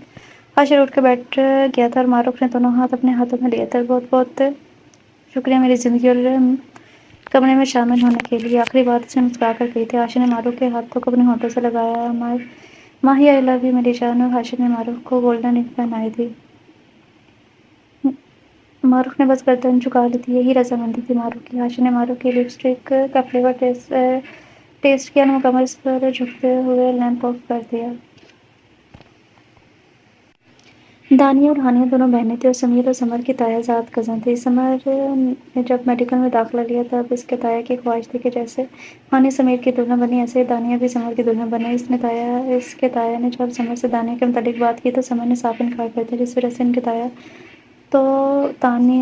تایا ہانیہ کو بھی سمر پہلے سے بھی زیادہ برا لگنے لگا تھا۔ یہی وجہ تھی کہ ہانیہ نہیں چاہتی تھی کہ سمر کی شادی ہو اور جائیداد میں آدھا حصہ سمر کی طرف جائے۔ جی بابا صحیح آپ کہہ رہے تھے، دن میں کسی سے ملنے آنا ہے، تیار رہنا۔ احد نے جاذب شاہ کے سامنے بیٹھتے ہوئے یاد دہانی کرائی تھی۔ جاذب شاہ ٹرپ سے واپس آ گئے تھے۔ گڈ چلتے ہیں برخدا۔ جاذب شاہ نے چائے کا سپ لیتے ہوئے کہا تھا۔ چائے پی کر دونوں باپ بیٹا چل پڑے تھے۔ احد گاڑی ڈرائیو کر رہا تھا۔ جاذب شاہ نے کہا تو احد شاہ نے دوسری طرف سائڈ پر چلا لیا تھا۔ ڈرائیونگ کے دوران جاذب شاہ نے احد سے کہا تمہیں پتہ ہے ہم کدھر جا رہے ہیں؟ نہیں بابا صحیح یہ تو آپ ہی بتا سکتے ہیں۔ ہم تمہارے سسرال جا رہے ہیں۔ جاذب شاہ نے احد کے کانوں میں بم دھماکہ کیا تھا۔ کیا مطلب بابا صحیح؟ کون سے سسرال؟ میں بالکل بھی آپ کی بات نہیں سمجھا، تم شاید بھول گئے ہو احد شاہ کہ تمہارا نکاح 15 سال کی عمر میں ہو چکا تھا اور 15 سالہ بچہ اتنی جلدی اتنی بڑی بات کو بھول نہیں سکتا۔ پر بابا وہ تو اسی وقت کہیں بھاگ گئی تھی نا اپنی دادی کے ساتھ، اور شاید اس کی شادی بھی ابھی۔ احد کے منہ میں الفاظ تھے کہ جاذب شاہ نے غصے سے کہا کیا بکواس ہے سنی، نکاح کبھی نہیں ہوا۔ سوری بابا صحیح پتہ نہیں جو میں منہ میں آیا بول دیا۔ احد نے شرمندگی سے سر جھکا لیا تھا۔ گھر آ چکا تھا۔ تمہیں اگر اپنی منقوہ پسند آتی ہے تو ٹھیک، ورنہ بغیر شور شرابے کے طلاق دے کے اس بندھن سے آزاد کر دینا۔ جاذب شاہ نے اپنے بیٹے کی دل کی بات تو جانتے ہی تھے، لیکن انجان بننے کی اداکاری کرتے ہوئے کہا تھا۔ احد ایک بڑے خوبصورت بنگلے کے سامنے اترا۔ ڈبل سٹوری ایک پیاری سی کوٹھی تھی۔ دونوں جانب گھر میں داخل ہوئے۔ دونوں جب گھر میں داخل ہوئے تو ملازم جاذب شاہ کو شاہ جی کہہ کر پیش آ رہے تھے۔ صاف ظاہر تھا جاذب شاہ یہاں آتے رہتے تھے۔ جاذب شاہ اور احد شاہ دونوں ڈرائنگ روم میں بیٹھ گئے تھے۔ تھوڑی دیر بعد ایک ملازمہ چائے اور دیگر لوازمات لے کر آئی تھی۔ بشریٰ بیگم بیگم صاحبہ سے کہو شاہ جی آئے ہیں اور ان کا بیٹا تشریف لائے ہیں۔ بطول بیگم کو جاذب شاہ پہلے ہی بتا چکے تھے کہ نابیہ کو بھیجیے گا۔ نابیہ سلیقے سے دوپٹہ لیے ڈرائنگ روم میں داخل ہوئی تھی۔ سلام نابیہ کی بات منہ میں ہی رہ گئی تھی۔ احد کو دیکھ کر ادھر احد کو بھی شوق لگا تھا نابیہ کو دیکھ کر۔ آ جاؤ آنی بیٹا۔ جاذب شاہ جب دونوں کو ایسے حیران ہوتے دیکھا تو انہوں نے نابیہ سے کہا تھا۔ نابیہ آرام سے قدم اٹھاتی ہوئی آئی تھی۔ جاذب شاہ نے احد کو سرگوشی میں کہا تھا یہ ہے تمہاری منقوہ۔ اور احد کو دوسرا شوق لگا تھا نابیہ اس کی منقوہ ہے اور وہ جو ہوا وہ گناہ کے زمرے میں نہیں آتا۔ جہاں احد کو شوق لگا تھا اور وہاں اسے سوچ کر خوشی بھی ہوئی تھی کہ رب تعالیٰ نے اس کی دعا کو رد نہیں کیا۔ اس نے نابیہ کے ساتھ مانگا تھا اللہ پاک سے اور یہ اللہ پاک نے اسے عطا کر دیا تھا۔ احد دل میں خدا سے مخاطب شکر ادا کر رہا تھا۔ آنی بیٹا کیسی ہیں آپ؟ میں ٹھیک ہوں جگر جان، آپ کیسے ہیں؟ اللہ کا شکر ہے بچے، ان سے ملو، یہ ہے میرا بیٹا احد علی شاہ، سنی اس کا نک نیم ہے، اور سنی یہ ہے میری بیٹی نابیہ خان نانی۔ السلام علیکم سر۔ نابیہ کو جاذب شاہ کے سامنے احد کو سلام کرنا پڑا تھا۔ وعلیکم السلام، کیسے مزاج ہیں آپ کے؟ احد نے ابھی بھی نابیہ کو چھیڑنا ضروری سمجھا تھا۔ نابیہ بچے یہ آپ کی یونین میں لیکچرار تھا کیا؟ جی چچا جان۔ بیٹا خالہ جان کدھر ہیں؟ وہ ان کو آج صبح سے گھٹنوں کا درد تھا، اپنے کمرے سے باہر نہیں آئے۔ اچھا تم لوگ بیٹھو باتیں کرو، میں ان کی طبیعت پوچھ کر آتا ہوں۔ یہ کہتے ہی جاذب شاہ اٹھ کر وہاں سے چلا گیا تھا۔ سناؤ وائف جی کیسی ہو؟ احد اپنی پرانی رول میں واپس آیا تھا۔ جبکہ اب یہ پتہ چل چکا تھا کہ نابیہ اس کی بیوی ہے تو احد نے تھوڑا انجوائے کرنے کے لیے سوچا تھا۔ کیا مطلب وائف جی؟ نابیہ نے ناسمجھی سے دیکھا تھا۔ اب بندہ اپنی بیوی کو بیوی نہیں کہے گا تو کیا گرل فرینڈ کہے گا؟ یہ کہتے نابیہ کا بازو پکڑ کر اپنی طرف کھینچا۔ نابیہ سنبھلنے کے لیے تیار نہیں تھی، تبھی کھینچتی ہوئی اس کے سینے سے آ لگی تھی۔ کیا بدتمیزی ہے! بدتمیزی تو میں تمہیں شادی کے بعد بتاؤں گا، سوچ لو کچھ دن ہیں تمہارے پاس۔ بس کرو یہ جھوٹ بولنا۔ اچھا اوکے، اپنی دادی جان سے پوچھ لو، اپنے چچا جان سے پوچھ لو، تمہیں مجھ پر یقین نہیں ہے تو؟ اپنے ہسبینڈ جان پر زور دیتے ہوئے کہا تھا، جس پر نابیہ نے اسے گھوڑی سے نوازا تھا۔ نے پھر سے نابیہ کو پکڑ کر اپنے سانسوں پر بٹھایا تھا۔ ویسے جو تم نے جھوٹ بولا ہے نا، اب میں اسے سچ سچ کر کے دکھاؤں گا۔ نے نابیہ کے برابر بیٹھ کر ہلکا سا مکہ مارتے ہوئے کہا تھا۔ تبھی ڈرائنگ روم میں جاوید شاہ داخل ہوئے تھے اور نابیہ بجلی کی تیزی سے سے دور ہوئی تھی۔ بیٹا آپ بھی جاؤ، خالہ جان سے مل لو، پھر چلتے ہیں۔ نابیہ بیٹا جاؤ، کو کمرہ دکھاؤ، نابیہ کے جی اطلاع کہتے ہوئے بولی تھی۔ ویسے شارق بھیا اور نابیہ آپی کا نکاح بچپن میں ہی ہوا تھا، پر کب مجھے یاد نہیں ہے۔ عروا نے پریشانی سے شارق کو دیکھتے ہوئے سوال کیا تھا، کیونکہ اسے گھر سے کال آئی تھی واپس آئی کی کہ چھٹی لے کے گھر آ جاؤ، احد کی شادی ہے نابیہ سے۔ کیونکہ مائی بیبی تم شاید اس وقت 1-2 سال کی تھی، اس لیے تمہیں یاد نہیں، اور نہ یہ پتا کہ تمہارے خاندان نے ہمارے خاندان کو کیسے برباد کیا۔ کیا مطلب برباد کیا؟ شارق عروا نے ناسمجھی سے پوچھا تھا۔ خود ہی پتا چل جائے گا تمہیں کبھی، شارق نے گردن نفی میں سر ہلاتے ہوئے کہا تھا۔ پلیز شارق بتائیں نا۔ عروا چپ، بالکل چپ، کوئی سوال نہیں ہے، تمہارا گھر آ گیا ہے، جاؤ تیاری پکڑو بھائی کی شادی کی۔ شارق کے غصے والا لہجہ سن کر عروا خاموشی سے گاڑی سے اتری تھی۔ آج نابیہ اور احد کی مہندی کا فنکشن ختم ہو چکا تھا۔ یلو اور گرین شرارے کے پھولوں کے زیور پہنے نابیہ مرر کے سامنے کھڑی اپنے ہاتھوں کو دیکھ رہی تھی، جس پر احد کے نام کی مہندی لگی ہوئی تھی۔ بدلہ تو میں ضرور لوں گی، احد شاہ نابیہ اپنے دوپٹے کی پنس نکالتے ہوئے سوچنے لگی۔ اسی وقت نابیہ کے موبائل پر رنگ ہوئی تھی۔ نابیہ نمبر دیکھ کر جی بھر کے بدمزہ ہوئی تھی۔ اس نے عجیب و غریب منہ بناتے ہوئے کال ریسیو کی۔ کیوں کال کی تم نے؟ نابیہ نے منہ پھٹ لہجے میں احد کو کہا تھا۔ اوہ ہیلو، کس مائی کے لال میں اتنی ہمت ہے جو مجھے میری بیوی کو کال کرنے سے روک سکے؟ احد نے مزاحیہ لہجے میں شوخی سے کہا تھا۔ وہی بیوی جسے تم ایک پرائی لڑکی سمجھ کے لوٹ چکے ہو۔ مجھے نہ تمہیں اپنا سو کالڈ ہسبینڈ تصور کرنے کا کوئی شوق نہیں ہے، سمجھے تم؟ اور بدلہ تو میں تم سے ابھی لفظ نابیہ کے منہ میں ہی تھے کہ احد کی غصے سے بھری آواز سنائی دی۔ Shut up, just shut up Nabiha, تم اچھے سے جانتی ہو سب جان بوجھ کر نہیں کیا تھا میں نے، اور دوسری بات تم اس وقت بھی میرے نکاح میں ہی تھی۔ تم جتنا جلدی یہ رشتہ قبول کر لو اتنا ہی اچھا ہے تمہارے لیے، ورنہ احد شاہ اگر اپنی ٹون میں واپس آ گیا نا تو تمہارے لیے بہت مسئلہ بن جائے گا۔ یہ کہتی احد نے کھٹک سے فون بند کر دیا تھا۔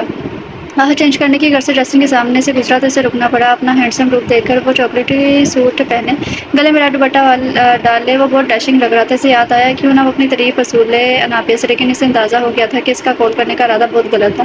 نابیہ نے اس کا موڈ خراب کر دیا تھا۔ وہ خراب موڈ سے چینج کر کے سو گیا تھا۔ بارات آ چکی تھی۔ بارات کا سارا ارینج بطول خانم کی خواہش پر گھر پر ہی ہوا تھا۔ نابیہ اور احد ساتھ ساتھ تھے اور بہت خوبصورت لگ رہے تھے۔ گلابی اور میرون کلر کی میکسی پر گولڈن کلر کا کام بنا ہوا تھا، سار گولڈن کی jewellery, bridal make up, golden ہی بال، جس کا پیارا سا اسٹائل بنایا ہوا تھا، وہ کوئی آسمان سے اتری پری ہی لگ رہی تھی۔ احد بھی کچھ کم خوبصورت نہیں لگ رہا تھا۔ گولڈن شیروانی کے ساتھ میرون کلر کی پگڑی، وہ کسی ریاست کا شہزادہ لگ رہا تھا۔ دونوں پر شادی کے ڈریس بہت جچ رہے تھے۔ سب مختلف نام دے رہے تھے ان دونوں کے کپل کو، چاند سورج کی جوڑی اور پتہ نہیں کیا کیا۔ اب کھانا کھل گیا تھا، سب کھانا کھانے لگے تھے۔ عروا نے پہلا چمچ سالن کا ڈالا ہی تھا کہ اس کے کپڑوں پر سالن گر گیا۔ بطول خانم نے دیکھا تو کہا جاؤ بیٹا اسے صاف کر لو ورنہ داغ بن جائے گا، وہ سامنے والا واش روم یوز کر لو۔ انہوں نے شارق کے روم کی طرف اشارہ کرتے ہوئے کہا تھا، اور عروا روم میں بنا نوک کیے چلی گئی تھی، جہاں شارق پہلے شرٹ اتارے مرر کے سامنے کھڑا تھا۔ روم کھلنے کی آواز پر جب شارق پلٹا تو عروا کو دیکھ کر خوشگوار حیرت ہوئی۔ لو جناب، پہلے ہی اپنے روم میں آ گئی ہو؟ جی نہیں شارق، وہ میرے کپڑے خراب ہو گئے تھے تو آپ کی دادوں نے بھیجا ہے، مجھے تو معلوم بھی نہیں تھا کہ آپ کا روم ہے۔ اچھا آرام سے جاؤ، صاف کر لو کپڑے۔ عروا بغیر کچھ کہے کپڑے صاف کرنے چلے گی۔ دولہا دلہن بھی کھانا کھا رہے تھے کہ نابیہ نے کولڈ ڈرنک سے بھرا گلاس احد کی گود میں الٹ دیا، جسے اور تو کسی نے نہیں لیکن حشر اور معروف نے ضرور دیکھا تھا۔ وہ سوری میرے ہاتھ سے گلاس سلپ ہو گیا تھا۔ احد نے کھا جانے والی نظروں سے نابیہ کو دیکھا۔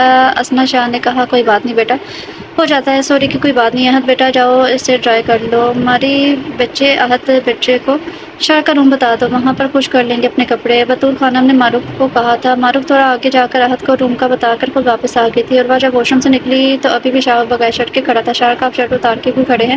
یار پتہ نہیں، درخت کے نیچے کھڑا تھا، اوپر سے کچھ شرٹ میں آ کر گرا، تب سے خارش ہو رہی ہے۔ کدھر بتائیں مجھے؟ یہ یہاں، شارق نے اپنے پیٹ کی طرف اشارہ کیا۔ اوف شارق جی، یہ تو بہت زیادہ ریڈ ہو گیا ہے، کچھ آپ کے پاس ہے تو لگا دوں؟ ہاں اس ڈرا میں ہے، چیک کرو۔ شارق نے سامنے ڈرا کا کہا جس میں سے عروا کو دوا مل گئی تھی۔ عروا شارق کی پیٹ پر دوا لگا رہی تھی، تبھی ڈور کھلا اور احد اندر آیا تھا۔ احد عروا کو شارق کی پیٹ پر دوا لگاتا دیکھ چکا تھا، اسے شدید غصہ آیا۔ عروا، احد نے اسے پکارا تھا۔ احد کی آواز پر دونوں نے پلٹ کر دیکھا تھا، پر تھوڑی دیر بعد شارق کو نارمل ہو گیا، جبکہ عروا کی تو زبان تالوں سے ہی چپک گئی تھی۔ احد نے آ کے شارق کو گریبان سے پکڑا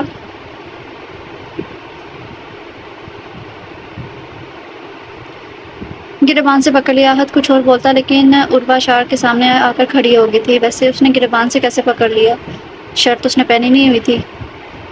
خیر نہیں بھیا پلیز میری بات تو سن لے، آپ شار کو چھوڑ دیں۔ احد اپنی چھوٹی سی بہن کو دیکھ کر دھمک رہ گیا تھا جو مشکل سے شار کے کندھے تک ہی آ رہی تھی، لیکن شار کی کیسے ڈھال بن گئی تھی۔ احد شدید غم و غصے میں عروہ کے منہ پر تھپڑ مارنے ہی والا تھا کہ شار نے اپنی قوت سے احد کا ہاتھ پکڑ کر عروہ کو تھپڑ لگنے سے بچا لیا تھا۔ احد بھائی آپ میری وائف پر ہاتھ نہیں اٹھا سکتے، آخر کو اس کی غلطی کیا ہے؟ یہی کہ وہ اپنے ہسبینڈ کو دبا لگا رہی تھی۔ شار کے لفظ تھے یا سیسا جو شار کے کانوں میں انڈے رہا تھا، احد کے کانوں میں انڈے رہا تھا۔ وائف یہ کب ہوا عروہ؟ ہم نے تمہیں اسی لیے گھر سے دور ہاسٹل بھجوایا تھا کہ تم اپنی پسند کی شادی کرتی پھرو اور ہمیں کانوں کان خبر بھی نہ ہو۔ ہاں جواب دو، بولتی کیوں نہیں ہو؟ احد نے عروہ کی جھکی ہوئی گردن دیکھ کر اسے سوال کیا تھا۔ وہ بتائے گی آپ کو، وہ کیا بتائے گی آپ کو؟ میں بتاتا ہوں، شار نے احد کو کہا۔ تبریز ملک سے آپ کی کیا دشمنی ہے؟ شار نے احد سے پوچھا تھا۔ احد کو یاد نہیں آیا کہ شار کس تبریز ملک کا کہہ رہا ہے، اس لیے اس نے کہا اس نام کے بدلے کو جانتا نہیں، تو پھر اس آدمی آپ کی بہن کی عزت خراب کرنے کے در پر کیوں تھا؟ اس دن اگر میں وقت پر نہ پہنچتا آپ اس وقت شان سے کھڑے نہ ہوتے بلکہ ساری دنیا میں بدنام ہو چکے ہوتے۔ ساتھ ہی شارک نے مبالغے سے آدمی کی بیک سے احد کے سامنے کی، یہ ہے وہ کمینہ، یہ تو وہی ہے جس کے میں نے ڈرگز پکڑوائے تھے اور اس نے مجھے دھمکی بھی دی تھی کہ مجھے بدلہ لے گا، اس کمینے کو تو میں چھوڑوں گا نہیں۔ جب شارک نے ساری بات احد کو بتائی تو احد نے کہا تم دونوں کے نکاح کا کس کس کو معلوم ہے؟ جسٹ ہما اور سمر کو، شارک نے بتایا۔ احد کا دماغ تیزی سے کام کر رہا تھا، اوکے کسی کو بتانا بھی مت، اس مسئلے میں بعد میں بات کریں گے، چلو باہر آ جاؤ، رخصتی کا وقت ہو چکا۔ احد کہتا باہر نکل گیا اور وہ ابھی بھی پریشان حال بیٹھی تھی۔ میری جان اب پریشان ہونے مت ہو، اب جلد ہی میں تمہیں اپنے پاس اپنے روم میں لے آؤں گا ہمیشہ کے لیے۔ شارک نے عروہ کو زور سے حق کیا تھا۔ اف شارک کیا کرتے ہیں آپ؟ اچھا چلو باہر چلتے ہیں۔ دونوں باہر چلے گئے۔ دادی کے گھر سے رخصت ہو کر نابیہ احد کے گھر آ چکی تھی۔ عروہ نابیہ کو احد کے کمرے میں سجائے روم میں جا کر بٹھا دیا تھا۔ نابیہ اپنی خوبصورت گلاب کے پھولوں سے سجی سیج سے اٹھی اور نہا کر سمپل سے کپڑے پہن کر بیڈ پر آ کر لیٹ گئی۔ احد جب آئے تو اسے سمپل حالت میں بیڈ پر لیٹے دیکھا تھا۔ احد کو لگ رہا تھا کہ نابیہ آج کی رات خاک کرنے کا ارادہ رکھتی ہے۔ احد بھی چینج کر کے آیا اور نابیہ کو کھینچ کر اپنے قریب کیا تھا۔ اوہ ہیلو مجھ سے دور رہو، نابیہ خود کو چھڑواتی ہوئی بولی تھی۔ یہ ایٹیٹیوڈ مجھے مت دکھاؤ، تم جانتی ہو مجھے۔ یا فی الحال میرا ہاتھ چھوڑے مجھے۔ نابیہ احد کا ہاتھ جھٹک کر دوسری جانب کروٹ لے کر سو گئی تھی۔ پولیس تبریز خان کے بنگلے کی جانب بڑھ رہی تھی کہ ایس ایچ او خاور کے پاکٹ میں پڑا موبائل رنگ کرنے لگا تھا۔ یس، خاور نے کال ریسیو کرتے کہا۔ خاور ایسا کرو تبریز کے بنگلے پر نہیں جاؤ بلکہ ڈائریکٹ ٹرنک کلب پر جاؤ، مجھے انفارمیشن ملی ہے کہ اس کے سارے آدمی اس وقت کلب میں کسی خاص مقصد کے تحت جمع ہوئے ہیں۔ ایس پی دائم نے کال پر ساری بات سمجھتے ہوئے کہا تھا۔ خاور نے اوکے کہتے ہوئے کال ڈسکنیکٹ کر دی، ڈرائیور سے اس کلب کو جانے کا کہا۔ کلب کو چاری طرف سے گھیر لیا گیا تھا۔ ایس ایچ او اور خاور نے حکم دیا جس پر فوراً عمل کر لیا گیا تھا۔ کلب میں ریڈ کے دوران اس آدمی کے علاوہ بھی بہت سے لوگ موجود تھے جنہیں پولیس شک کی بنا پر حراست میں لے چکی تھی۔ آج نابیہ اور احد کی شادی کو 1 مہینہ گزر چکا تھا لیکن نابیہ احد کو اپنے قریب نہیں آنے دیتی تھی۔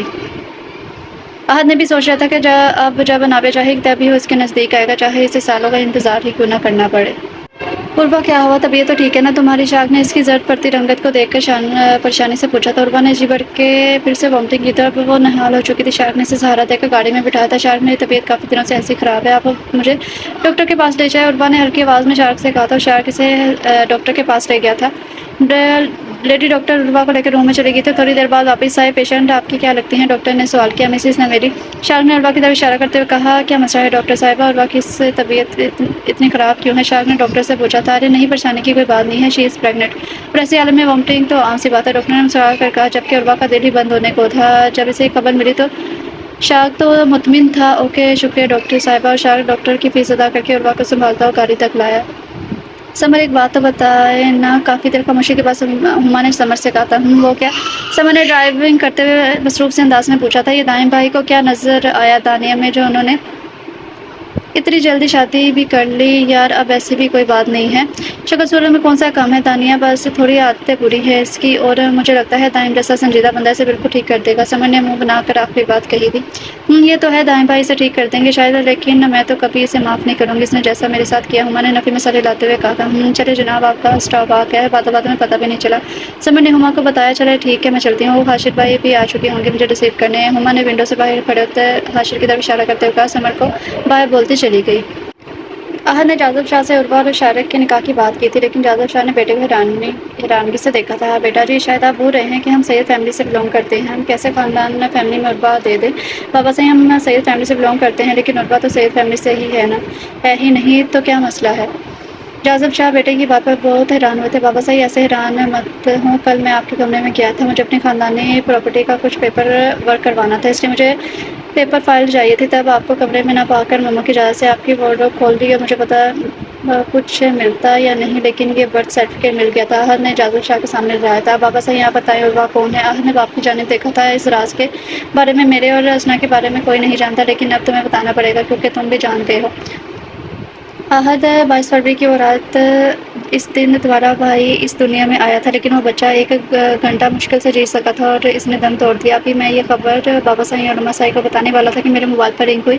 میرے دوست جہاں کی کال آئی تھی، اس کی بھی آج بیٹی پیدا ہوئی تھی۔ وہ پاکستان میں چھٹیاں گزارنے آیا ہوا تھا اور 2 دن بعد انہیں واپس امریکہ چلے جانا تھا۔ میں کچھ بولتا اس سے پہلے ہی جہاں کی بجائے کسی اور کی آواز سن کر خاموش ہو گیا۔ جی آپ مسٹر جہاں خان کے کیا لگتے ہیں؟ دوست ہیں میرا۔ کیوں، کیا ہوا؟ خیریت تو ہے؟ مجھے کچھ گڑبڑ لگی تھی، جہاں کا کوئی رشتہ دار پاکستان میں موجود نہیں تھا۔ جی آپ کو یہ بتانا تھا کہ موٹر وے پولیس سے بات کر رہا ہوں، مسٹر جہاں کے آئی ڈی سے ان کی شناخت ہوئی ہے، یہ فلاں روڈ پر ان کا کار ایکسیڈنٹ ہوا ہے، ان کے موبائل کی کالز میں آپ کا نمبر تھا، اس لیے آپ کو آگاہ کیا۔ دونوں میاں بیوی جگہ پر وفات پا چکے تھے اور خدا کی قدرت ان کی ایک معصوم بچی بھی کار کی پچھلی سیٹ پر موجود تھی، جو اس وقت پولیس کے پاس باحفاظت موجود تھی۔ آپ ڈیڈ باڈیز کو اور بچی کو آگے لے جائیں۔ میں اپنے آنسو صاف کرتا ہوا اپنے دوست اور اس کی بیوی کو سپرد خاک کرنے کے بعد اس کی 1 دن کی معصوم بچی کو لے کر آ گیا تھا اور اسے اسنا کی گود میں ڈال دیا تھا۔ بہت اچھا کیا آپ نے عروا کو باپ کا پیار دے کر۔ بابا صاحب مجھے فخر ہے آپ پر، احد کہہ کر گلے لگ کر بولا تھا۔ بابا صاحب آپ مما سے بات کر لیں اور عروا کی فکر نہ کریں، وہ بہت خوش ہے اس رشتے سے اور ان دونوں کا نکاح میں نے پہلے ہی کروا دیا تھا۔ اب پلیز بابا صاحب مجھ سے یہ مت پوچھیے گا کہ نکاح کیوں کروایا تھا۔ جاذب شاہ نے بھی ہاں میں گردن ہلائی تھی۔ انہیں ایسا لگا جیسے ان کا بیٹا وہ شبار ہے، لیکن ایک تو انہیں اشارہ عروا کے لیے اچھا لگا، دوسرا عروا بھی راضی ہے تو اس لیے بھی انہوں نے اپنے بیٹے کو خرودنے کی کوشش نہیں کی تھی۔ وہ جانتے تھے کہ عروا کے لیے احد سے اچھا کوئی سوچ ہی نہیں سکتا۔ جلدی جلدی میں شادی کے انتظامات ہوئے تھے۔ احد کے کہنے پر جاذب شاہ نے مجیب کو نہیں بتایا تھا کہ وہ کبھی یہ رشتہ نہیں ہونے دیں گے، اس لیے جاذب شاہ نے بھی خاموشی سے رخصتی کرنے کا فیصلہ کیا۔ احد جب اپنے روم میں داخل ہوا تو اپنے کمرے اور اس سے بڑھ کر دلہن بنی نابیہ کو دیکھ کر خوشی سے 7ویں آسمان پر پہنچا تھا۔ وہ اپنی خوشی کو بغیر ظاہر کیے اپنی ٹائی کی ناٹ کو ڈیلی کرتا ہوا بیڈ کی جانب بڑھنے لگا۔ احد آرام آرام سے قدم اٹھاتا ہوا بیڈ کی جانب آ رہا تھا۔ اس کے قریب پہنچ کر احد نے غصے سے نابیہ کو دیکھ کر کہا، یہ کیا ڈرامہ ہے؟ نابیہ جو مزے کا جملہ سننے کی توقع کر رہی تھی، احد کا سخت لہجہ سن کر پورا منہ حیرت سے کھل گیا تھا۔ ایسا نہیں تھا کہ ہماری نابیہ پریشان ہو گئی تھی اپنے پیا کا یہ روپ دیکھ کر، وہ پریشان ہونے والی چیز نہیں تھی بلکہ پریشان کرنے والی تھی۔ وہ احد کے فیس ایکسپریشن دیکھ رہی تھی، اسے احد کا بظاہر غصہ بھی اس کے فیس کا ساتھ نہیں دے رہا تھا اور آنکھوں کے دیپ یہ گواہی دے رہے تھے کہ سامنے کھڑے اس شخص کو اس وقت کتنی خوشی محسوس ہو رہی ہے۔ نابیہ سمجھ گئی تھی وہ بس نابیہ کو ڈرا رہا تھا، پر نابیہ کی شیطانی دماغ میں فوراً یہ بات آئی کیوں نہ احد کو بھی ڈرایا جائے۔ پھر کیا تھا، اس نے بھی عمل کیا۔ اوہ ہیلو، نابیہ نے احد کے سامنے چٹکی بجاتے ہوئے کہا تھا، آپ کسی کچھ فہمی میں مت رہیے گا۔ حاشا، یہ ناو سنگار میں نے آپ کے لیے کیا ہے، اگر ایسا سوچ رہے ہیں تو آپ غلط ہیں۔ میرا دل کر رہا تھا پھر سے دلہن بننے کا، اس لیے میں نے یہ سب کیا ہے۔ اور یہ کہتے ہی نابیہ اپنا لہنگا سنبھالتی اتر کر ڈریسنگ روم کی جانب بڑھنے لگی تو احد کا مذاق ہوا کی طرح اڑا تھا۔ تمہیں کیا لگتا ہے کوئی لڑکا تشریف ہوگا کہ اپنی بیوی کو دلہن بنا دیکھ کر اس کے حسن سے اضطراب ہوئے بغیر اسے چھوڑ دے گا؟ احد نے باقی نے جاتی ہوئی نابیہ کا ہاتھ پکڑ کر اپنی جانب کھینچا تو اس کے سینے سے آ لگی تھی۔ آپ یہ ایکٹنگ کرنا بند کریں، میں بھی جانتی ہوں آپ مذاق کر رہے تھے۔ نابیہ اس کے سینے میں منہ چھپاتے پیار سے بولی تھی۔ یعنی مجھے میری دلہن آخری مل ہی گئی۔ احد نے معنی خیزی سے کہا تو نابیہ کو شرم نے آن گرا۔ اچھا آپ ڈنر کر لیں، میں لے کر آتی ہوں آپ کے لیے۔ نابیہ نے جانے لگی تو احد نے اس کی کلائی پکڑ لی۔ مجھے بھوک نہیں ہے، ہلکا پھلکا کھانا کھانے کا جی چاہ رہا ہے۔ ٹھیک ہے، میں کچھ ایسا ہی بنا دیتی ہوں۔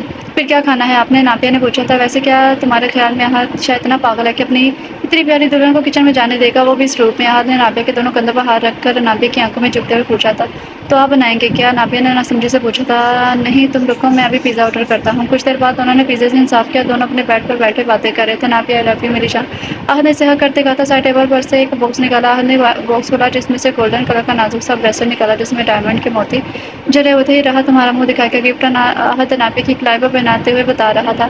لو یو ٹو احد، نابیہ دوبارہ احد کے گلے لگتے تھوڑی دیر پہلے جو احد نے لو یو کہا تھا اس کا جواب دینے لگی، اور یہ بریسلیٹ بہت پیارا ہے، یہ نابیہ کی کلائی سے جدا نہیں ہوگا۔ احد اس کے ہاتھ سے ساری چوڑیاں اتار چکا تھا، پھر اس نے اس کی باقی کی جویلری اتار کر نابیہ کا دوپٹہ پن سے آزاد کر کے سائڈ پر رکھا۔ اب تو کوئی مسئلہ نہیں نا میری قربت سے، احد نے نابیہ سے کہا تو وہ اپنی نظر جھکا گئی تھی۔ احد نابیہ کو خود کے قریب سے قریب تر کر کے اس کی گردن پہ جھک چکا تھا اور نابیہ اس کی محبت اور پیار کے رنگ میں رنگنے لگی تھی۔ 5 سال بعد دانیہ کو کوئی اولاد نہیں ہوئی تھی، اس لیے دائم نے شادی کے 6 سالہ ہی اس کو اپنی کولیگز ایس پی شائزہ سے دوسری شادی کر لی تھی اور شائزہ اب امید سے تھی، جس کی وجہ سے دائمی اسے پاؤں بھی زمین پر رکھنے نہیں دیتا تھا۔ ویسے بھی دانیہ سے اس کا دل اسی وقت ٹوٹ گیا تھا جب اس نے ہما کے ساتھ غلط کرنے کی کوشش کی تھی، لیکن دائم دانیہ اور شائزہ کے حقوق برابر کے پورے کرتا تھا، لیکن پھر بھی کسی عورت کے لیے سوتن برداشت کرنا بہت مشکل کام تھا۔ دانیہ دائم کے ساتھ شائزہ کو دیکھ دیکھ اپنے گناہ یاد کرتی، شاید یہ اس کی غلطیوں کی سزا تھی، لیکن اب ساری زندگی اس کی زندگی میں رونا ہی لکھا تھا۔ شفان عروہ ہاسپٹل سے واپس آئی تو اپنی 5 سالہ بیٹی کو آوازیں دینے لگی تھی تاکہ اسے تیار ہونے کا کہہ سکے، کیونکہ تھوڑی دیر بعد انہیں ماں اس کے برتھ ڈے پر جانا تھا۔ عروہ اسے پکارتی ہوئی آ رہی تھی تو دیکھا کہ شفان ٹیپ پر ویڈیو گیم کھیلنے میں اتنی مصروف تھی کہ اسے ماں کی آواز تک سنائی نہیں دی۔ عروہ نے ٹیپ کھینچا تب اسے ہوش آئی۔ ارے ممی ڈارلنگ، آپ نے کیا کیا؟ میرا لاسٹ ڈرائیور چل رہا تھا۔ شفان نے منہ ٹیڑھا کر کے کہا تھا۔ اٹھو اور جا کر برخان اور ریحان سے تیار ہونے کا کہو۔ شفان ماں کا غصہ والا موڈ دیکھ کر فوراً سے اٹھ گئی تھی۔ آج مائس کی برتھ ڈے تھی۔ معروف اور شاذر کی مائس کے بعد ایک ہی بیٹی تھی، مہنور، جو صرف 1 سال کی تھی۔ تاریخ کی پہنچار میں مائس نے اپنے 7ویں برتھ ڈے کا کیک کاٹا تھا اور سب سے پہلے سامنے کھڑی 3 سالہ حریم کو کھلایا تھا، جو حریم نے خوشی خوشی کھا لیا تھا۔ حریم اس کی بہت زیادہ کزن تھی، یعنی ہما اور سمر کی بیٹی۔ مائس شروع سے ہی حریم سے بہت کلوز تھا۔ ان دونوں کی ایج میں کافی فرق ہونے کے باوجود ان میں بہت زیادہ گہری دوستی تھی۔ برتھ ڈے سے واپسی پر برخان نے شاعر سے کہا، بابا ڈارلنگ نانا جی کے گھر چلے۔ ان کے بچوں کی عادت تھی وہ دونوں کو ممی ڈارلنگ اور بابا ڈارلنگ کہہ کر بلاتے تھے۔ شاعر برخان کی بات سن کر گاڑی کو شاہ ہاؤس کی طرف لے گیا تھا۔ گھر میں داخل ہوتے ہی برخان نے پھولوں کے سامنے کھڑی 4 سالہ معصوم سی عنایہ کو آواز دی۔ عنایہ برخان کو دیکھ کر سامنے لگے پھولوں کی طرح کھل گئی تھی۔ ان دونوں کزن میں اتنی گہری دوستی تھی، وہ اسکول، اکیڈمی، پارک، یہاں تک کہ دونوں ڈریسنگ بھی سیم کرتے تھے۔ جبکہ شفان اور ریحان کی عنایہ سے کوئی خاص دوستی نہیں تھی، وہ دونوں ہمیشہ عنایہ کو چھوٹا ہونا کہہ کر اس سے ہر بات منوا لیا کرتے تھے۔ تھوڑی دیر بعد شارک اور عروہ بچوں کو لے کر واپس خان حویلی کے لیے نکل گئے تھے۔ نابیہ 2 سال کے عاطف کو ساتھ لیے ملازمہ کو رات کے کھانے کی ہدایت دے رہی تھی۔ نابیہ اور راحت کی 2 سالہ بیٹی کے بعد عاطف اس دنیا میں آیا تھا اور وہ بالکل راحت کی کاپی تھا۔ تیسری بار نابیہ ماں بننے کے مرحلے سے گزر رہی تھی۔ نابیہ کو 7ویں منتھ پریگننسی تھی اور ڈاکٹر نے بچے بھی ٹوئنس بتائے تھے۔ رات کو نابیہ تمام کاموں سے فارغ ہو کر اپنے کمرے میں آ کر لیٹ گئی کیونکہ اس کے پیٹ میں پین ہو رہا تھا۔ کب اپائنٹمنٹ ہے تمہاری؟ احد نے نابیہ سے پوچھا تھا۔ 4 دن بعد۔ تب یہ عنایہ احد کے پاس آ کر خاموشی سے بیٹھ گئی تھی۔ کیا بات ہے ڈولی؟ احد نے عنایہ کو خاموش دیکھ کر پوچھا اور اپنی گود میں اٹھتے ہوئے کہا تھا، بابا سائیں آپ کی شادی ریحان کی ممی پاپا سے پہلے ہوئی تھی تو میں چھوٹی کیوں ہوں؟ ریحان اور شفان دونوں مجھ پر اپنے بڑے ہونے کا روب ڈالتے ہیں۔ احد عنایہ کی بات سن کر نابیہ کو دیکھتے ہوئے بولی، ڈولی اس میں تو صرف آپ کی ماما کی غلطی ہے بیٹا۔ احد نے نابیہ کو آنکھ مارتے ہوئے بولا تھا۔ نابیہ نے احد کو گھورتے ہوئے کہا تھا، عنایہ کو اپنے روم میں جانے کا کہا تو وہ اپنی مما کا غصہ دیکھ کر فوراً روم میں چلی گئی تھی۔ عنایہ کے جانے کے بعد احد آپ بھی نہ کیا کرتے ہیں، بچی کے سامنے شروع ہو جاتے ہیں۔ نابیہ نے احد کو دیکھتے نفی میں سر ہلایا تھا۔ ہاں تو غلط کہاں ہے؟ اب میں کیا ڈولی کو بتاتا کہ اس کی ماں نے شادی کے بعد بھی مجھے اپنے قریب نہیں آنے دیا تھا تاکہ ڈولی جلدی اس دنیا میں آ سکتی۔ احد صوفے سے اٹھتے ہوئے نابیہ پر جھکتے ہوئے بولا تھا، تو میں کیا آپ کی ڈولی کو بتاتی کہ اس کے بابا سائیں شادی سے پہلے ہی زبردستی میرے قریب آ چکے تھے، پھر میں کیسے انہیں آسانی سے شادی کے بعد قریب آنے دیتی؟ احد نابیہ کے ہونٹوں پر جھکائی تاکہ ننھے عاطف کی ہنسنے کی آواز آئی تھی۔ احد جلدی سے سیدھا ہوا تو عاطف اپنی آنکھوں پر ہاتھ رکھے ہنس رہا تھا۔ عاطف آپ کو کتنی بار سمجھایا ہے، ماں بابا کے روم میں بنا نوکیے مت آیا کرو؟ نابیہ سے دیکھتے آنکھیں دکھاتے بولی تھی، ماما آئی پرامس میں نے کچھ بھی نہیں دیکھا اور باہر بھاگ کر اپنی دادی کے کمرے میں بھاگ گیا تھا کیونکہ وہ دادوں کے پاس ہونے کا عادی تھا۔ نابیہ اور احد ایک دوسرے کو دیکھ کر چھوٹے عاطف کی بات پر مسکرا دیے۔ شارک نے ان 5 سالوں میں بہت ترقی کی تھی۔ اس نے ایک اور ہاسپٹل بنا لیا تھا جس کا نام عروہ اینڈ شفان انٹرنیشنل ہاسپٹل رکھا تھا۔ آج اس ہاسپٹل کی اوپننگ تھی۔ عروہ اور شفان دونوں نے ربن کاٹا تو سب نے تالیاں بجانا شروع کی۔ ہاسپٹل شارک نے عروہ اور شان کو گفٹ کیا تھا اور اس کی اونر عروہ تھی۔ نابیہ اور معروف کو بھی کام کرنے کا بخار چڑھا ہوا تھا، اس لیے وہ دونوں این جی او چلا رہے تھے۔ نابیہ ان دونوں بیڈ ریسٹ پر تھی، لیکن ڈلیوری کے بعد اس نے بھی دوبارہ این جی او شروع کرنی تھی۔ The end. So dear readers, یہ تھا ناول چننی۔